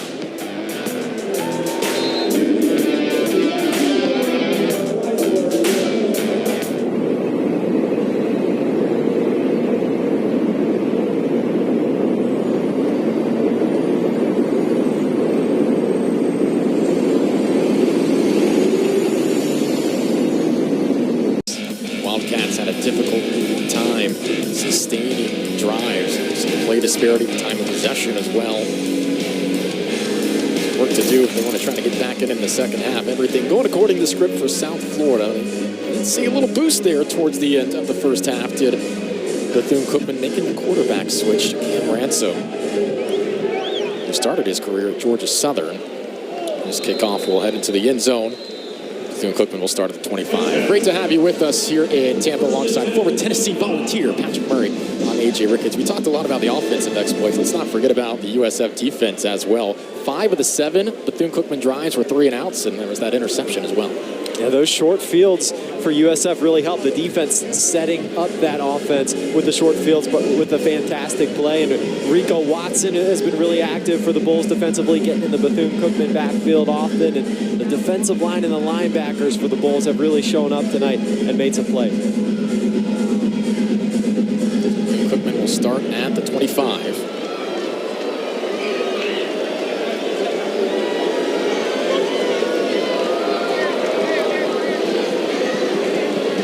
Ransom on first down will take a step forward for a yard or so.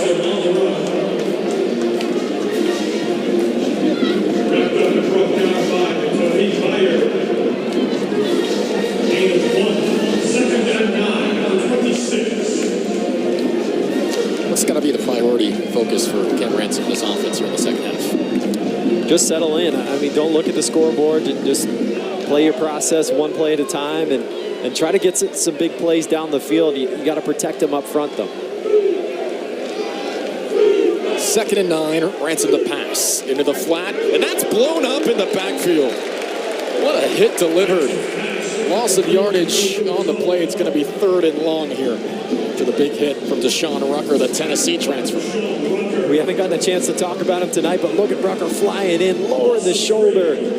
That's how you tackle, delivering the blow right on the thigh pad. They are really excited to have Rucker, a pair of SEC transfers in this secondary, Rucker and Kawan Banks. Coach knew when he coached at Tennessee. He said he didn't say a word when he was there. And now the vocal leader of the defense. It's the kind of transformation he's really wanted to see. 3rd and 12, play clock. Watch out. Maybe delay a game here.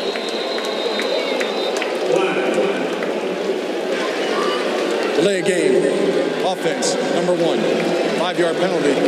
3rd down. It's been a problem throughout the game for the got whittled down a couple times too many. Another penalty.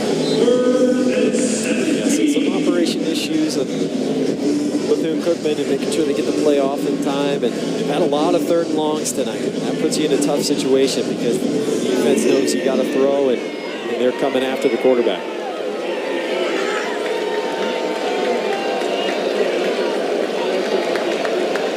3rd and long. Quick out route. Not much doing. Seth had that covered well. Augustin with the tackle. And the problem there for Bethune-Cookman is you're having a hard time protecting the quarterback, and the D-line's getting after you.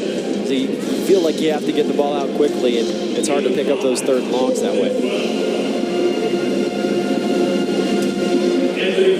Atkins has had some fun in the punt return game today.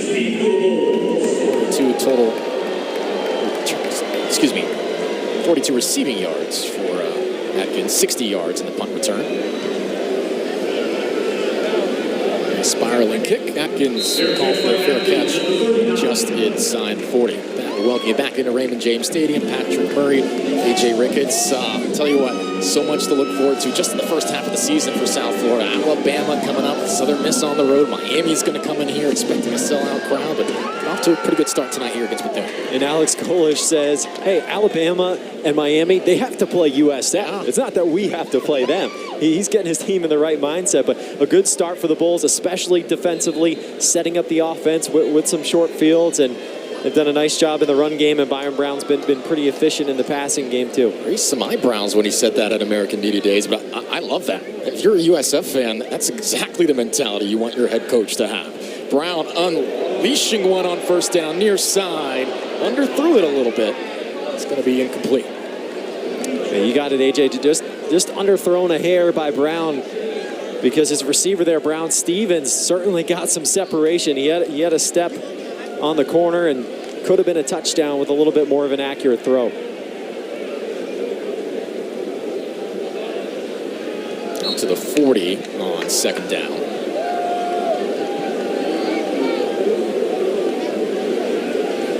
Teron Keith on that carry.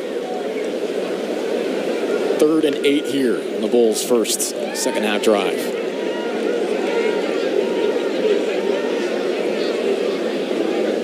.270 yards of offense thus far for USF. Top of the screen, the 2 receivers, only 1 defender. Brown all sorts of time. Pump fake deep across the middle of the field. That's picked off. There is a flag that comes in late. Johnny Harris the third with the takeaway, but we'll see if this stands. Pretty quickly, looks like it won't. Looks like a throw behind him, and Harris got to come in and make the play and check on that call. Pass interference, defense, 15-yard penalty, automatic first down. So Brown bailed out by the pass interference on Harris. Well, plenty of time for Byron Brown here. Great protection by the O-line. Gives him a chance to go downfield with this ball and survey the field. Pumps once and then lets it go.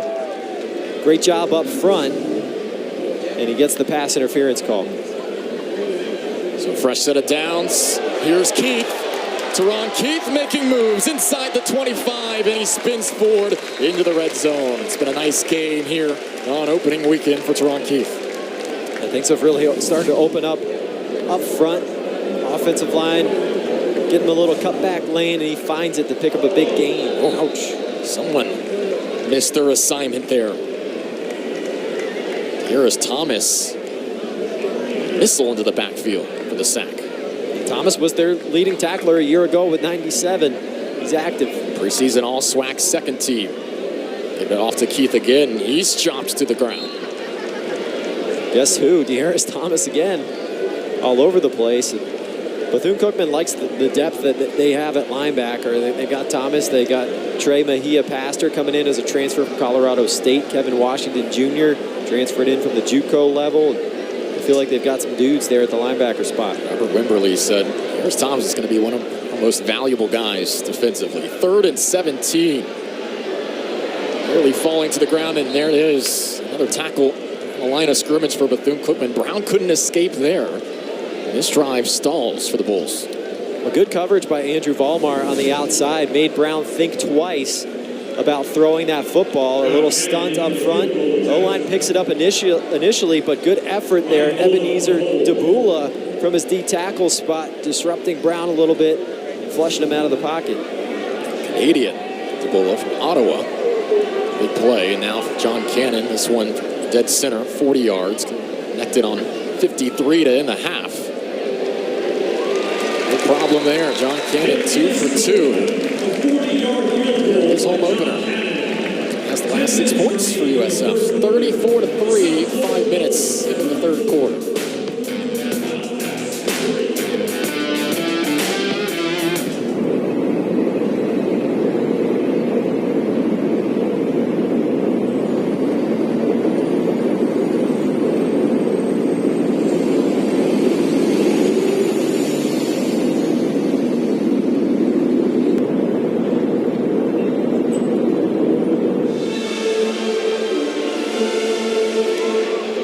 USF drive stalls in Bethune-Cookman territory, but John Cannon, his second field goal of the game. He's got a 53-yard connection at the end of the half and 40-yarder just there. 34-3, 5 minutes into the third quarter. Beautiful night in Tampa. Jay Ricketts alongside Patrick Murray. James Stadium rocking tonight. It'll be rocking in a couple of weeks when Miami's in town. First time those two teams have played in over a decade. How about Miami today, taking down the Gators in the Swamp? Had no idea what to expect heading into that one, but Cam Ward looks like the real deal. He's as advertised. All the hype came true today. Back in the end zone here for Gramatica. Hey, you might notice that the new sponsorship USF has. They just announced it yesterday. So in June, the NCAA, they granted approval for on-field commercial advertising in the pursuit of additional revenue for schools, always looking to bring in more money. So Publix on the field here at Raymond James. It's going to be like that for Bucks games too. Patrick, you got in the spirit of that announcement. I mean, right away. I made a beeline for a pub sub for lunch today. I was going to do that anyway. That's what I do. Everyone loves the pub subs. I got a hot take though. It's a hill. It's a hill I'll suffer on. I don't know if I'll die on this hill. The half-price sushi on Wednesday. That's the real steal. You guys talk about these pub subs. It's the handoff on first down. Good move. Made inside for a couple extra yards around the hash. I'm going to let you have the sushi. I'm not Half-price a sushi. guy. What a deal. Give me the chicken tender sub every time. You don't want to sit down at a restaurant for too long. Just get some good sushi. See the run there. And how about the Wildcat O-line? I mean, they've had a hard time tonight, but they did a nice job on that play, getting some push to pick up 5 yards. RLD's backfield now. Ransom on the run. Underthrown a little bit. Good job coming back to the football from Velez. Tied in with his first reception. Strong hands from Velez and a key first down pickup there to get the drive moving. Another look at Ransom, just had to give a little jump pass there and a nice fingertip grab by Velez. Might have hit the ground at the end, but I think he maintained control of it. And it'll be a catch and a first down.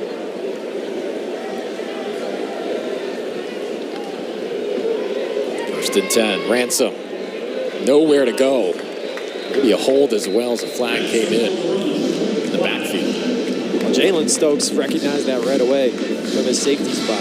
Holding. Offense, number 53. 10-yard penalty from the previous spot. First down.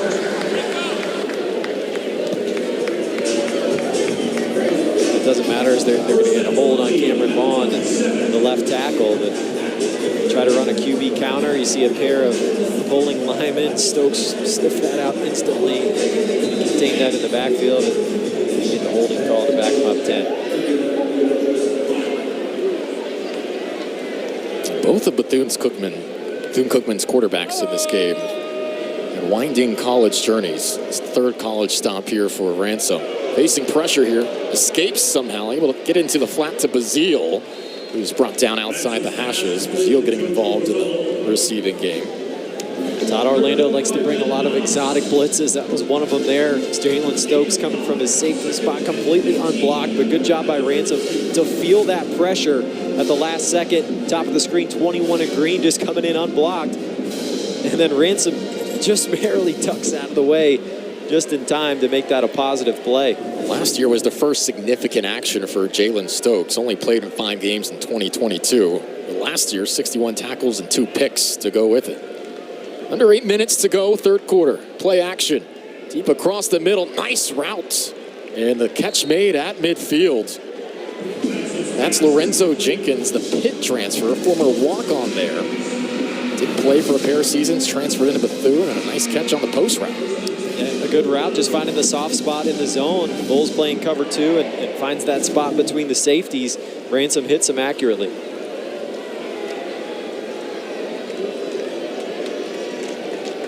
Wildcats were just 4 for 12 for 23 passing yards in the first half. Nearly had that total on that play alone. Deep down the field near sideline, and that's overthrown. Trying to get Malik Huggins. There is a flag in the area where that was. They're going to get Amaris Brown on a PI there. I think they are. Brown was trying to use the sideline as his friend and push Huggins over there a little bit.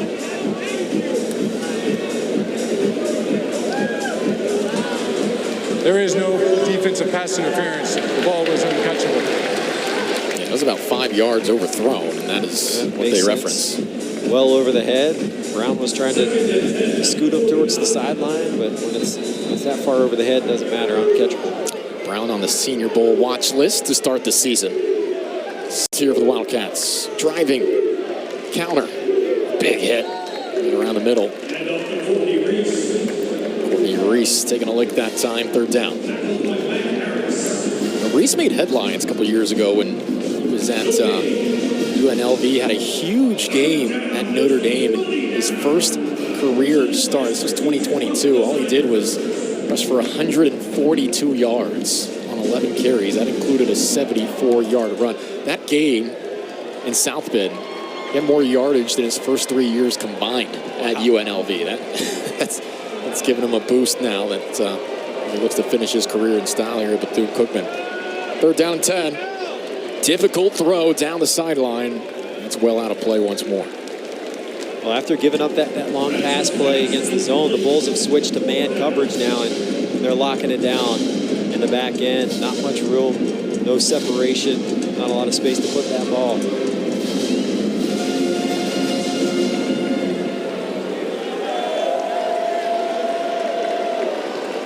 Frederick back to Another punt for Frederic. His 7th of the evening, averaging 44 yards per punt, along a 54.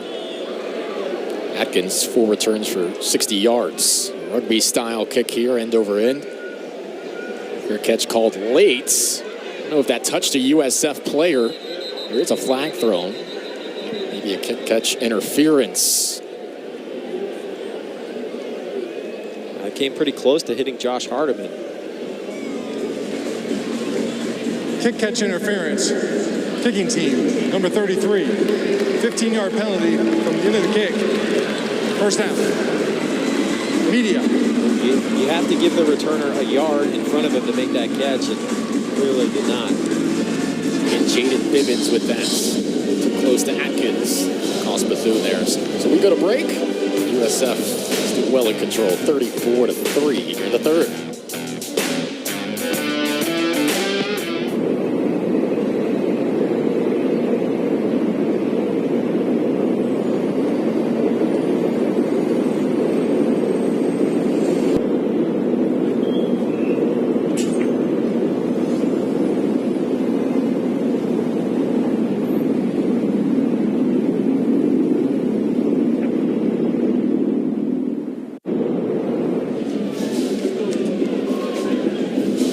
One-point lead for USF with 6:20 left to play in the third quarter here on ESPN Plus. AJ Ricketts, Patrick Murray, glad to have you with us. Sean Atkins has had a nice day for South Florida. We all knew he'd be the leader for Bulls at the receiving corps. Coming in, 4 catches for 42 yards. He continues to climb the career receiving ranks here in Tampa. All he's done is break records. First at Vieira High, he broke the receiving marks of Trey Nixon, who played at Ole Miss and UCF before being drafted. Now at USF, he just broke Marquez Valdez-Scantling's single-season receiving record, a guy who's entering a 7th NFL season, had a touchdown in the Super Bowl to his resume now. It's amazing how underlooked Atkins was out of high school. As the Bulls start this drive at the 30. Handoff straight up the gut here. It's Joyner getting nearly out to midfield on the first down run. His only offer back to Atkins out of high school, Division II West Florida. That was his only offer. First time, Patrick, he stepped on USF's campus. It's Brown on play action. A little underthrown on the near side. The first time he was on campus was his first day. It was orientation. His teammates were asking him what sport he plays. He was like, yo, I'm your teammate. and now I think everybody knows who he is. Oh, everybody knows who 38 is now. He's kept that number 38. He's had a chance to change it. That's the number he got as a walk-on. He says, I'm sticking with it. He'll give again to Joyner. Not as much on this run. But look, he was a walk-on, wasn't on scholarship. He was working 40 hours a week. He worked at Duckweed Urban Grocery downtown. Wouldn't head home until midnight on weekdays. He was on staff at Planet Fitness. And the one most people know, he worked as a food runner at the meat market. Even when he got on scholarship, he kept working out. The scholarship was like, yo, we need you here more. Like, his work ethic continued to shine even after he got that scholarship. Is Brown. Great throw to the 30-yard line. Caught. Extra yardage here. Yassine down the sideline. Inside the 5 before being shoved out by Sean Russ Jr. Bulls are knocking on the door again. And the Purdue transfer, Yassine, showing off the yards after catch. And that's what the Bulls are looking for. They want to be more explosive this year. First and goal. Joyner wants another touchdown. He's got it. Kelly Joyner scores, and South Florida is up 40-3. That run was all about the O-line. The big fella, R.J. Perry from left tackle, just got an absolute pancake on that play, paving the way for Kelly Joyner. More rushing touchdowns today than he had the entirety of last year. He looks healthy, and he looks strong.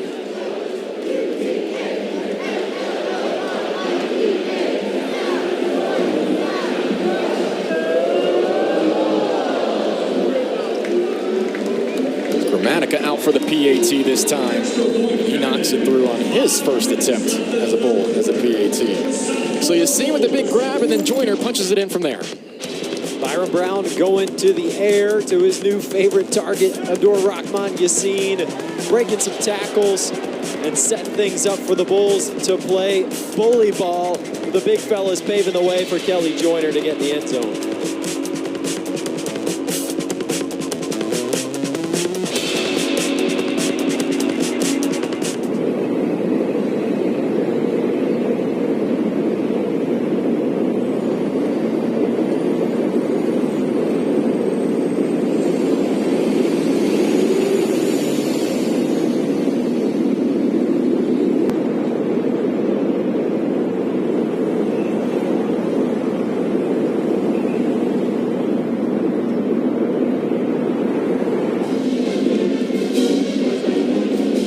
5 minutes to go in the third quarter here at Raymond James Stadium. A.J. Ricketts alongside Patrick Murray. To have you with us. Ty Ippolito handling kickoff duties now.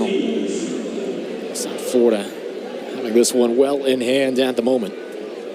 Saw Gramatica come out for the PAT after that last touchdown. The Bulls have had a kicking battle this camp between Ippolito, Cannon, and Gramatica. Ippolito to Deese, 3 yards in the end zone. He'll take it out. Trying to angle to the near sideline. That did not work out. He's brought down at the 10. Not what he was going for there. All right, R.J. Perry was standing on business in the run block.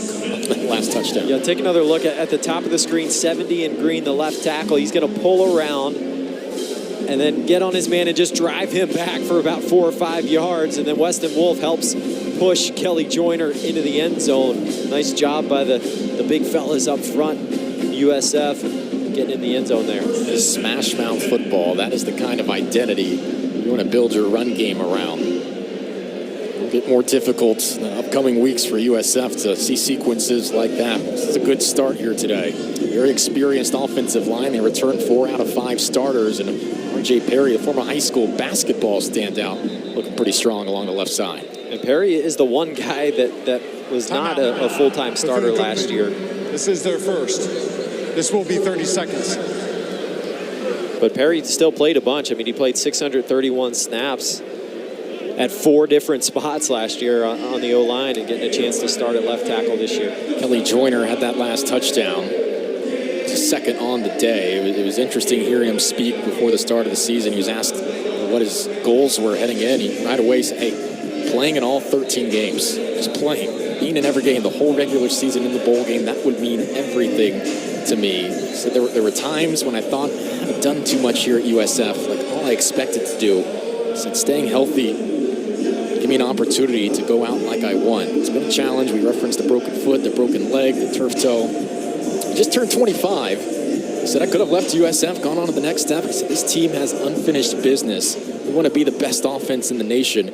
We want to win a championship. Joyner might just be a big part of USF's goals this year. It's first and down, option play, pitch to the far side, about 7 yards on first down as Darnell Deese getting some run in the backfield. Well, one of the things that South Florida needs to do to be the best offense in the nation is improve in the red zone. They were 119 last season in red zone scoring percentage. That was something Alex Golesh really tried to figure out this year. And he said he figured out that we couldn't run the ball. We just couldn't run the ball in the red zone. It was because of the long drives. They had 8-9 play drives, and the offensive line was gassed because of the tempo by the time they got in the red zone.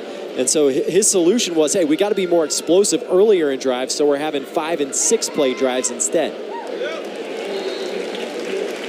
So today, Kelly Joyner, 14 carries, 78 yards. Those 2 touchdowns, as we referenced. Said everybody's on their own timing. I feel like my time is yet to come. Be patient. God do the rest. 2 touchdowns here today for Joyner. 1-3 our score here right now. 3rd and 6 coming up.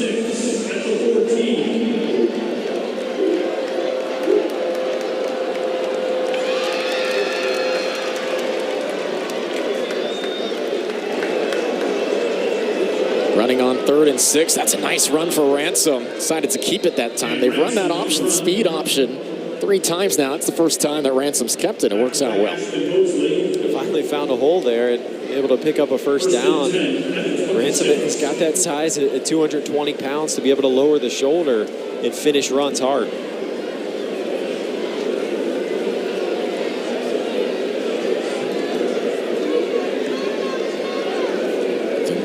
trying to get to the 100-yard mark of total yardage. It's Courtney Reese on the sweep to the right side. 3 yards on first down. It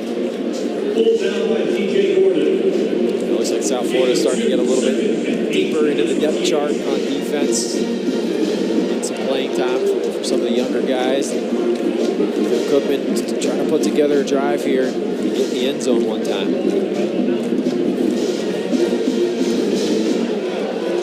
Bulls conceded 144 yards per game on the ground last year.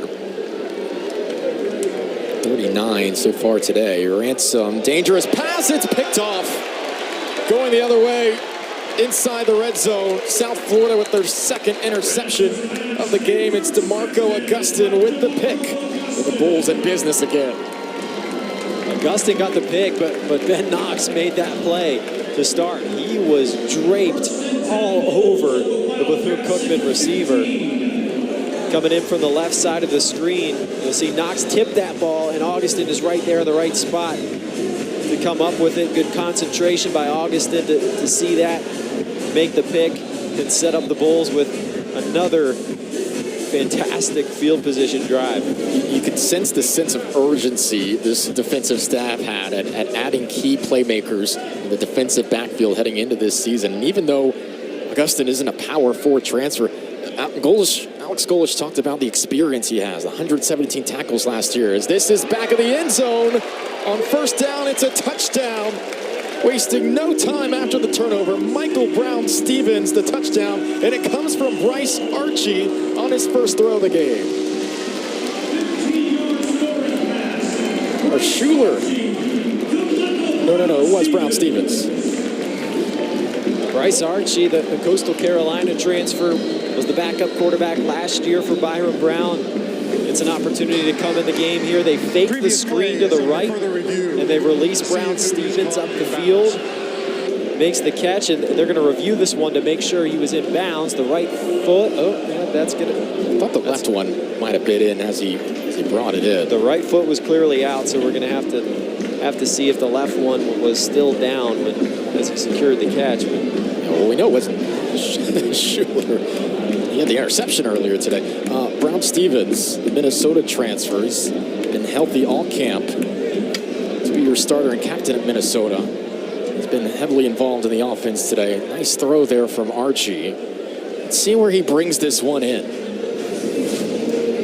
So we're going to look at the left foot. Is it still down as he secures it? Looks like it is, because the right foot's clearly out. So the left foot is on the ground there. You can't see the ball, but it looks like it may be secure. And remember, the call on the field was touchdown, so you have to have the clear evidence to overturn it. Left foot is down. Ball looks like it's secure. After further review, ruling on the field stands. Touchdown.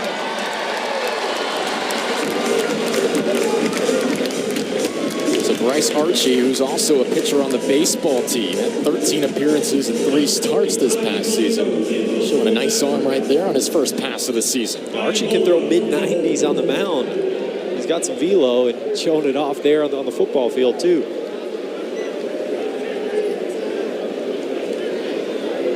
Polito.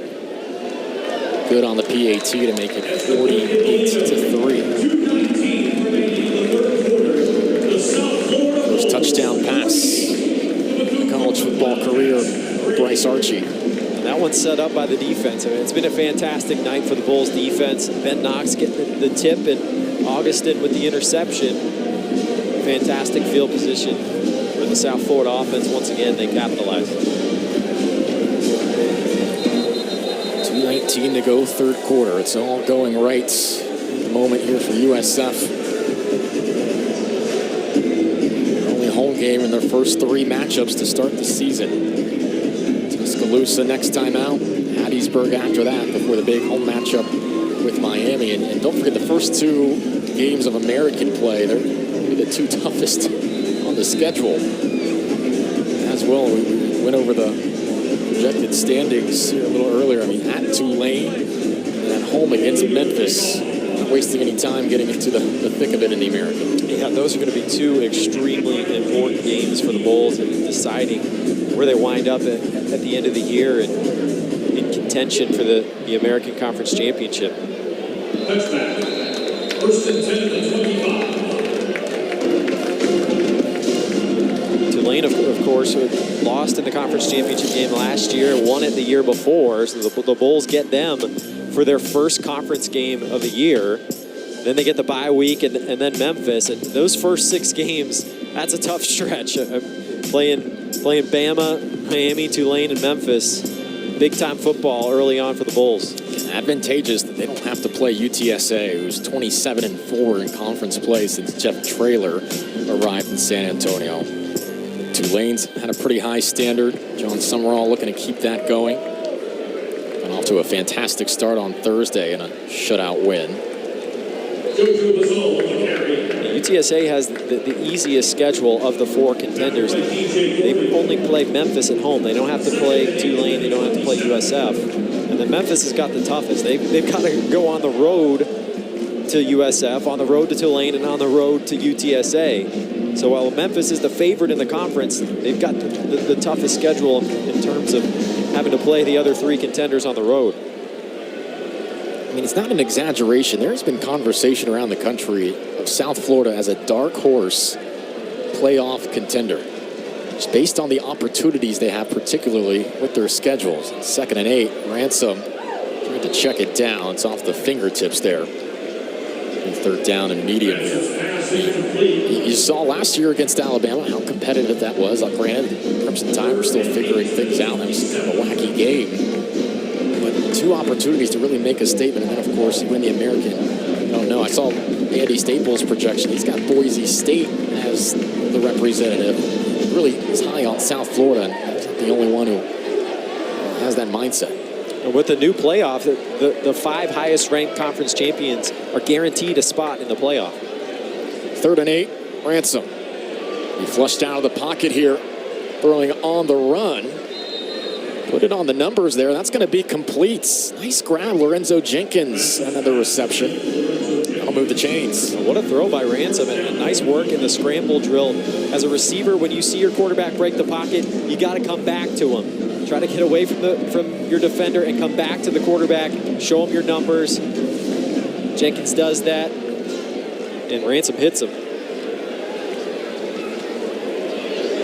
Facing pressure here, much more difficult play. Was complete, though, to his tight end, Velez. Ransom started his career 2021, Statesboro. Played for Georgia Southern. Threw for 494 yards and 3 touchdowns. 2022 transferred to McNeese. Just 4 completions. Just 1 season there. No stats registered last year with Bethune-Cookman. He's getting his opportunity today. I'd say he's doing a pretty decent job, all circumstances considered. 2nd and 5, Courtney Reese, another carry. His 9th of the evening. He's only been able to manage 5 yards thus far. A couple of nice moves there from Reese to avoid a couple tacklers. A bit of shiftiness through the chains there.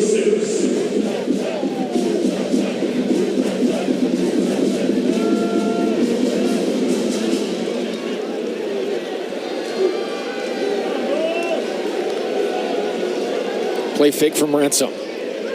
Deep down the far sideline, Jenkins, the pit transfer, hauls this one in. His 3rd grab of the game, and he went upstairs for that one. Pretty solid note to end the 3rd quarter on. Lorenzo Jenkins in this Bethune-Cookman offense. Getting to the red zone here to start the 4th quarter. It's 48-3, South Florida. Off to a fantastic start this 2024 campaign.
walking into Raymond James Stadium this afternoon. You could sense the excitement all around from this fan base, the USF program heading into 2024. They have had plenty of exciting moments here today. 48-3 our score as we start the fourth quarter. No problem at all thus far for the Bulls. A.J. Ricketts alongside Patrick Murray. Stop by one of those tailgates next time. It smelled too good. Yeah, I can smell the barbecue today. I was craving it. Pretty good tailgate scene here at Ray J. Yeah, we missed out. We missed out. 2nd and 4. Another speed option. Bobbled. Look out here. Reese gets blown up. Fumble on the field. Looked like USF. I don't know here.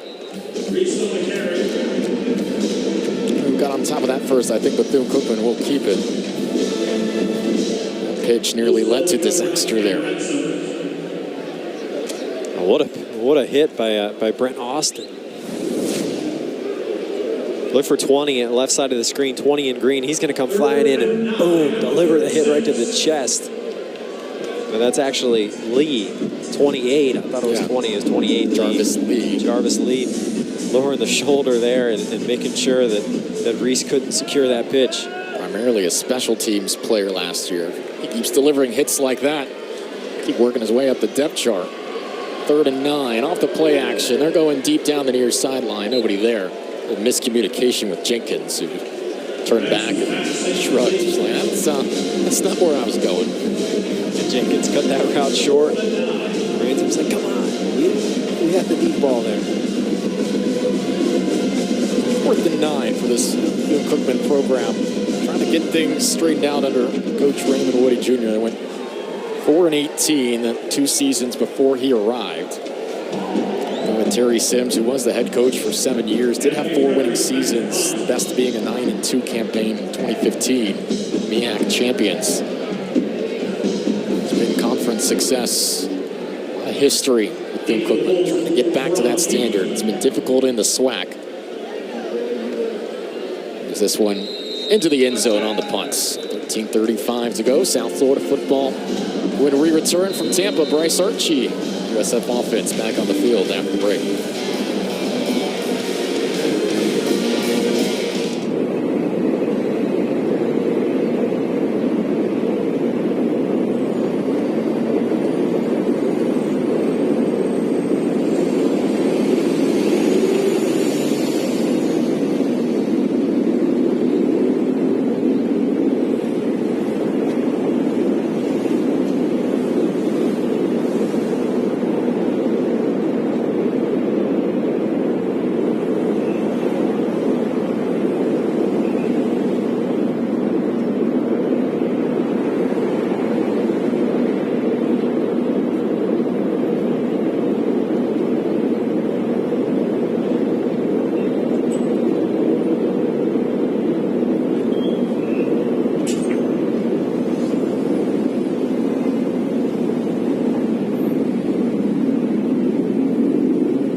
great effort to open the season from junior quarterback Byron Brown. Started the game with a 42-yard touchdown and continued to be effective the rest of the way. Brown was fantastic with his legs today. Let his playmakers make some plays on the outside, distributing the ball with the arm. Brown Stevens there and finding a connection with his new receiver, Yassine. Dumping one off in the flat to Naquan Wright, letting him work. And pretty solid day for Byron Brown overall. He was fantastic on the ground as usual, going for 78 yards and 2 scores. 152 yards through the air, 74 on the ground. A complete performance, taking care of business, making sure there'd be no funny business here today in the season opener for South Florida, trying to knock off this three-year losing streak in season openers. Yeah, I was looking at Joyner's stats. He had 78 and 2 scores. Brown had 74 and a touchdown on the ground. And that dynamic ability with his legs is what really makes him special. Isaias Young with the carry on the previous play. South Florida to the line. Archie into the outside for the completion there to Jaquan Smith. Sophomore wide out. 3rd and 5. Archie. He's going to be brought down at the line of scrimmage here. But I'll tell you what Alex Golish is going to say about Brown. He said, hey, he got the job done, but he's going to say he left a few plays out there. He left a few that we need. There's a couple deep balls that were a little bit underthrown that could have been touchdowns. One to Sean Atkins that was a little bit behind him. If he leads them, it's an explosive play. And so Golish is going to say, hey, we got to have those plays. If we're going to compete with Alabama and Miami, if we're going to beat Tulane and Memphis, we got to clean those up. And usually the biggest jump you make is from week 1 to week 2. And that's what Golish is going to be looking for this week. Jefferson LaFontant had that sack as USF. I don't know if they call time here. Timeout. USF. This is their first of the half. This will be 30 seconds. Yeah, that's a good point, Patrick. They're going to have to be more efficient, more effective, more clinical in these big games. Alabama, Miami, wherever it may be. Southern Miss on the road. It'd be a tougher environment than typical. Southern Miss has made some improvements. In the end, they have a 45-point lead here today. Spread 40.5 for those who might be keeping track. 12:23 to play in the 4th quarter.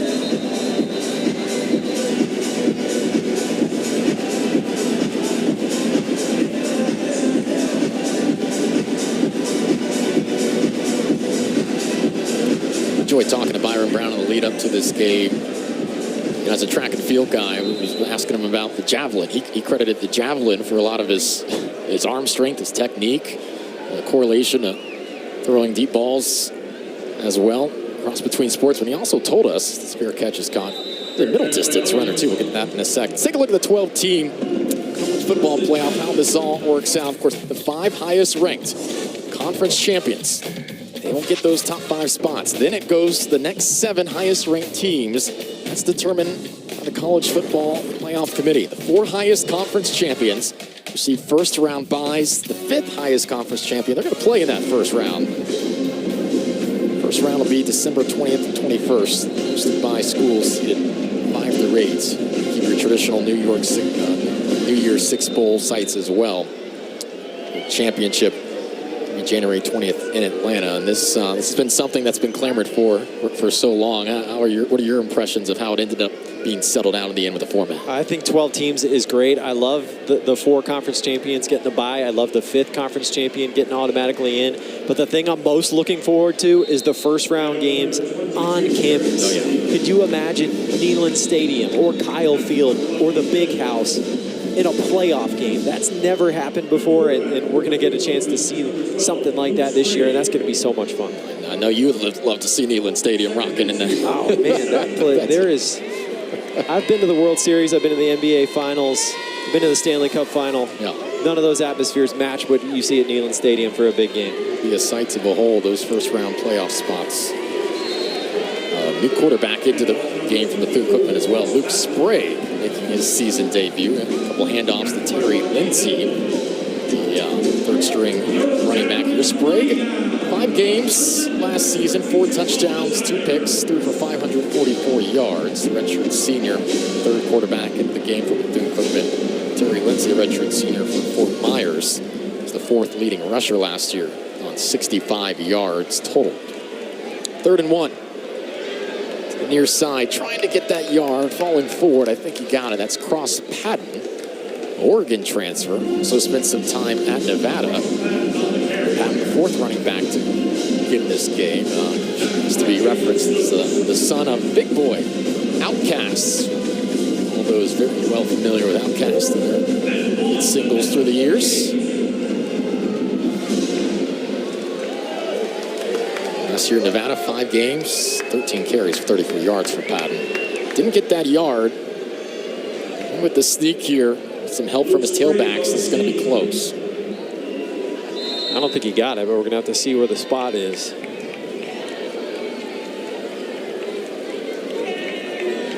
First down, Bethune-Cookman. Just got enough. Yeah, I know. You haven't done it for the Had to work for it.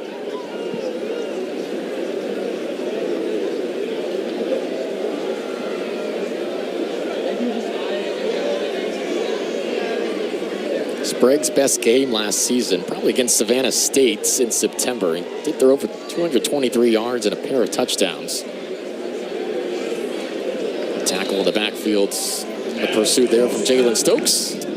It's going to be interesting for Bethune-Cookman. What they do at quarterback, a lot of options that are pretty close. They've had quite a competition. We've seen three of them tonight with Bowens, Ransom, and now Sprague. And they have another in Tyleek Bethea who played some for them last year. Walt Simmons you possibly could see in a Wildcat-type package. Interesting to see. Bethune-Cookman's going to have to make a decision there at some point in the next couple weeks. Get this off to Patton.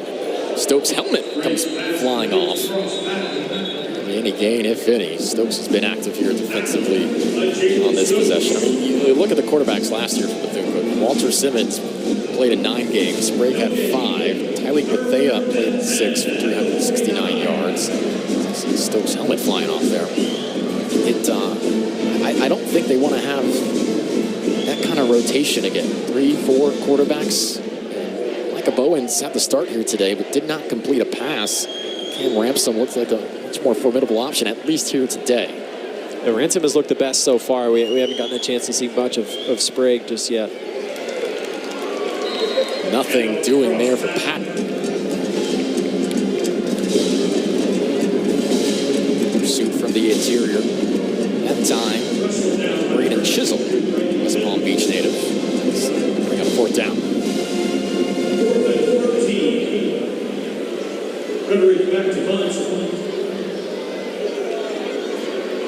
Sprague having a chat with the OC, Joe Gerbino there. And Gerbino was at Utica University in upstate New York at the Division III level. Was the AFCA Assistant Coach of the Year at the Division III level. And then Raymond Woody brought him down here to Bethune-Cookman. Getting out of a couple of tackles there, trying to break free. Teron Keith gets out to the 40-yard line. Breaking tackles, refusing to go down. Teron Keith, that's his first punt return of the evening. Making things difficult. Refusing to go down. It's been the spirit of USF today. Be who you say you are. That's the mantra here at USF. 48-3 the score.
great day for the USF Whiteouts. 172 yards receiving. They're led by wide receivers coach LaDamian Washington, who we had a really intriguing chat with him.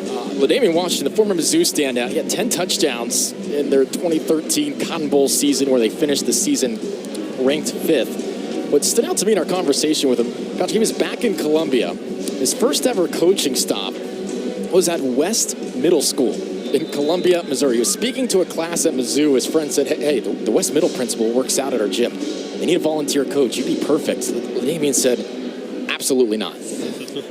Absolutely not. He said, it's not the kids, it's the parents. I don't want to deal with the parents. And he's got a valid point right there with that. That could be a difficult thing sometimes. But he said it was some of the most fun years he's ever had. He said that team, they hadn't won a game in 4 years. He's in the hallway trying to recruit kids. They ended up winning the city title, but he loved the chance to coach and inspire, motivate young kids. And middle school, obviously, can be a significant time in a kid's life. But here's the thing. He's getting ready to start his second season. Eli Drinkwitz, the Mizzou head coach, his 3rd down and 8 coming up here for USF. Eli Drinkwitz offered him a job. Director of Player Personnel. Dream job. And LaDamian Washington said, Coach, I gave my word to these kids. I gave my word to the school. I'd love to take this, but I don't feel I can yet. And to Coach Drinkwitz's credit, he said, okay, I feel you.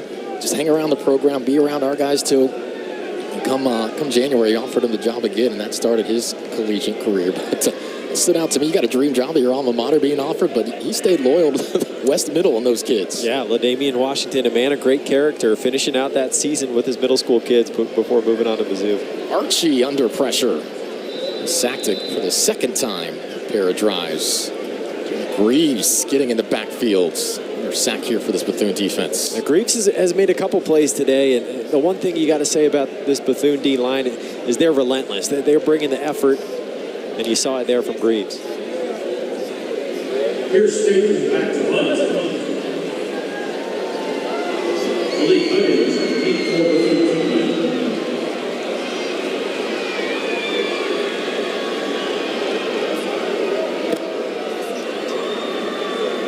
Finish that segue on Coach Washington. He's a guy who's had to overcome unthinkable odds. Both his parents died by the time he was 15. He was bouncing around homes in Shreveport. The second he got to Mizzou, got the attention of Gary Pinkel and that staff, and has become a leader now in this USF staff. 48-3, Bethune-Cookman football. We come back.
Some scores around the American on the first full weekend of college football here. So good to have college football back in full swing. UTSA, a bit of a closer game against Kennesaw State in the Owls' first game as an FBS squad. That pass incomplete. Finn took a big hit there at the end. It's going to be a flag. Free 15 yards for Bethune-Cookman. It's Jermaine Delius. They're too physical.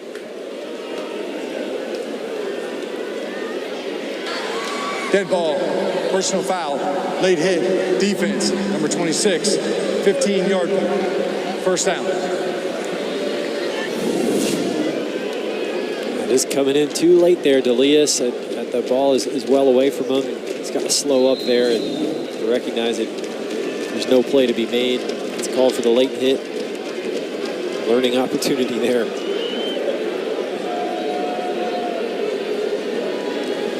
Deep down the depth charts now for both sides. Again, Bethune-Cookman, third-string quarterback Sprague in. Pulled up in the backfield on the handoff here. Levi Mitchell getting in there. A lot of young guys and backups getting an opportunity to play here for USF, and you want to make sure you put something good on tape to go over with the coaches. USF hoping history may repeat itself in some form or fashion. Go back to 2007. 9-3 season. That was the year they reached as high as number 2 in the country. Finished 23rd in the AP poll, lost in the Sun Bowl to Oregon. But the start of that year, electric sellout crowds as Sprague has his pass batted down, incomplete on 2nd and 12. Early in that 2007 season, on the road at an Alabama school. That was Auburn at the time. It was ranked 17th in the country. Jesse Hester had the game-winning touchdown in overtime for Matt Grothe for the 26-23 win. On the road to an SEC school once more. Maybe they can repeat history here and make their way into the top 25. And making the trip to Tuscaloosa. Watch out. Maybe face mask came off. He might get roughing the quarterback here. How he brought him to the ground, how physical he did. A whole lot of physicality there, the helmet coming off.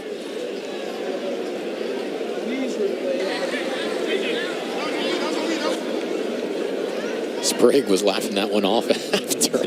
He didn't seem to take any personal offense to Personal foul, face mask, defense, number 51, 15-yard penalty, automatic first down. Number 12 can stay in the game. Sprague's big, 6'5", 225. He's hard to take down. As he steps up in the pocket.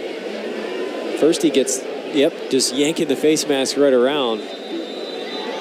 It's Exume from USF grabbing the face mask. It didn't seem intentional. He was just trying to get a hand on him. Ended up grabbing the face mask and ripping it off.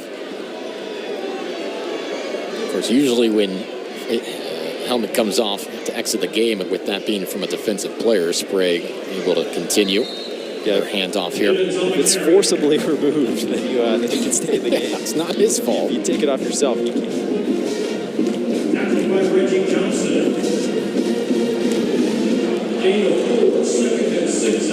Jay Johnson on the carry there. Just over 5 minutes to go here.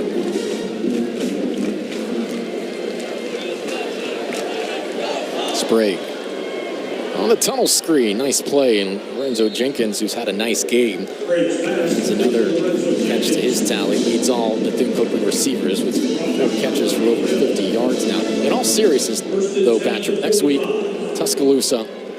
Obviously, it was a competitive game here last year.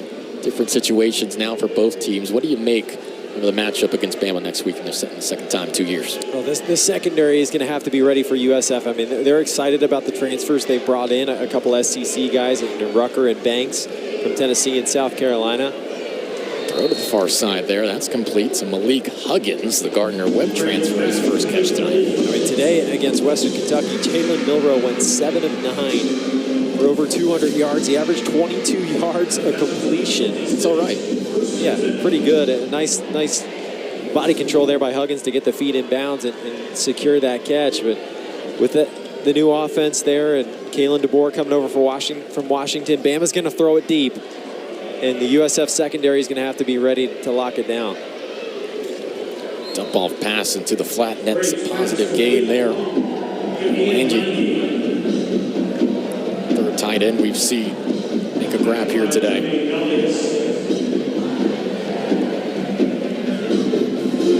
To have Southern Miss sandwiched in between Alabama and Miami as well, they can't lose their focus for that game too. Yeah, a classic trap game, right? And I mean, not that Southern Miss is a pushover or anything, you know. I mean, a quality Sun Belt opponent, and so you can't be caught looking behind or thinking ahead when you go on the road to Hattiesburg. Watch out. Pressure from the middle. Big sack there on second down. Ira Singleton, the blitz. The freshman getting a chance to get after the quarterback and put some good tape on film. He kind of got lost in the shuffle there. The O-line from Bethune-Cookman didn't even really look at him. Pretty easy sack for Singleton.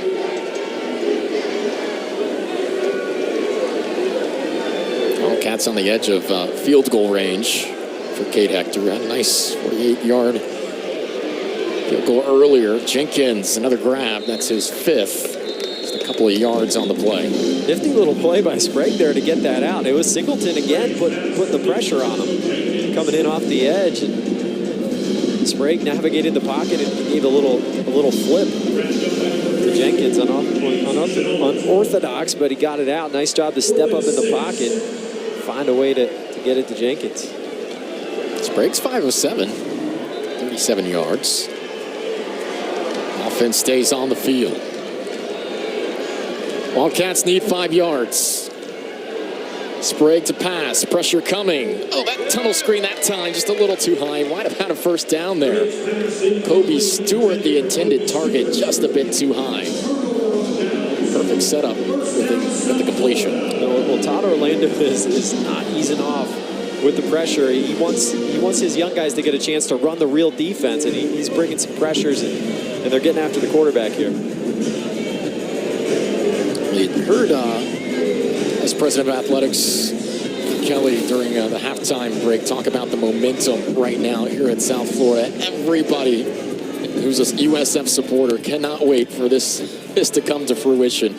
Fall of 2027. They've waited so many years for an on-campus stadium, and the athletes and the coaches for the facilities as well, the athletic training facilities. It's coming soon. Oh, that's going to be real awesome for this program to have an on-campus stadium like that. Be able to create some new traditions. Got the biggest gift in school history from Tampa General Hospital, giving $25 million in the pursuit of all this. Got the play in before the 2-minute timeout. Out to the 40-yard line. A nice run before we head to the break from Yesias Young on his second carry of the game. The 2-minute timeout. 48-3 at the 2-minute timeouts. South Florida wrapping this one up when we return.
Smiles from Byron Brown and company here at Raymond James Stadium. 48-3 our score after the 2-minute timeout. Jay Ricketts alongside Patrick Murray. Appreciate you joining us on ESPN Plus today. Big thanks to our entire production crew. South Florida handling their business today for the big matchup next week in Tuscaloosa. So they christen Nick Saban Field next week. Young nearly broke free there. Couldn't get away. And a new quarterback in for USF and Ryan Bolduck, grad student.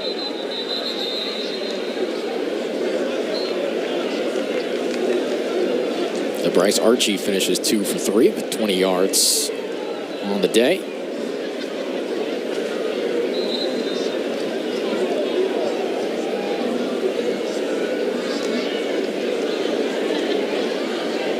Keeping it on the ground on 2nd and 7. Bolduck, by the way, product of South Florida. Cardinal Mooney High School.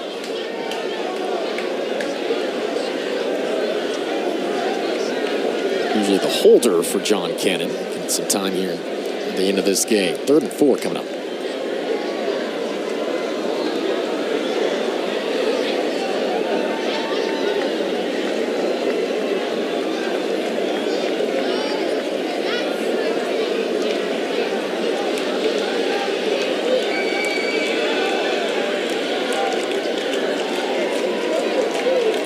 On the ground to Young again, who's got a nice workload in towards the end of this game. That's his 6th carry.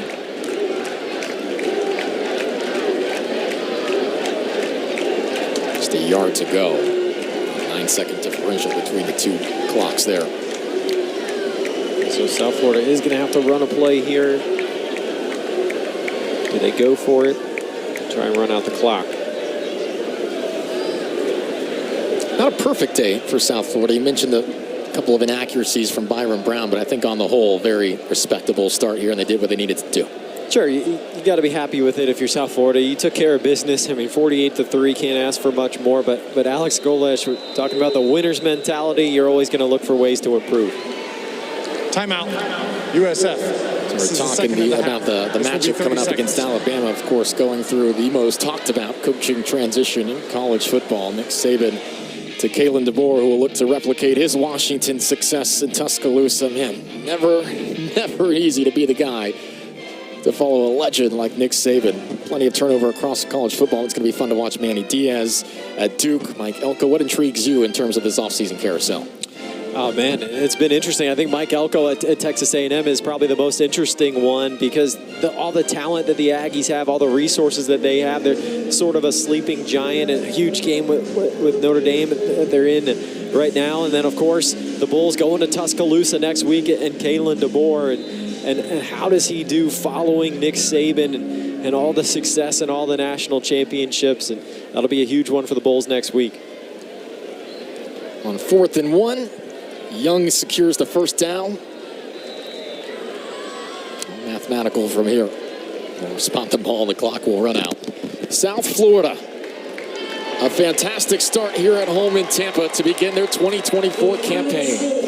The expectations have been raised by Alex Golesh. A huge opportunity coming up in Tuscaloosa next week. But here in week 1, no problems. 48-3, the final score. South Florida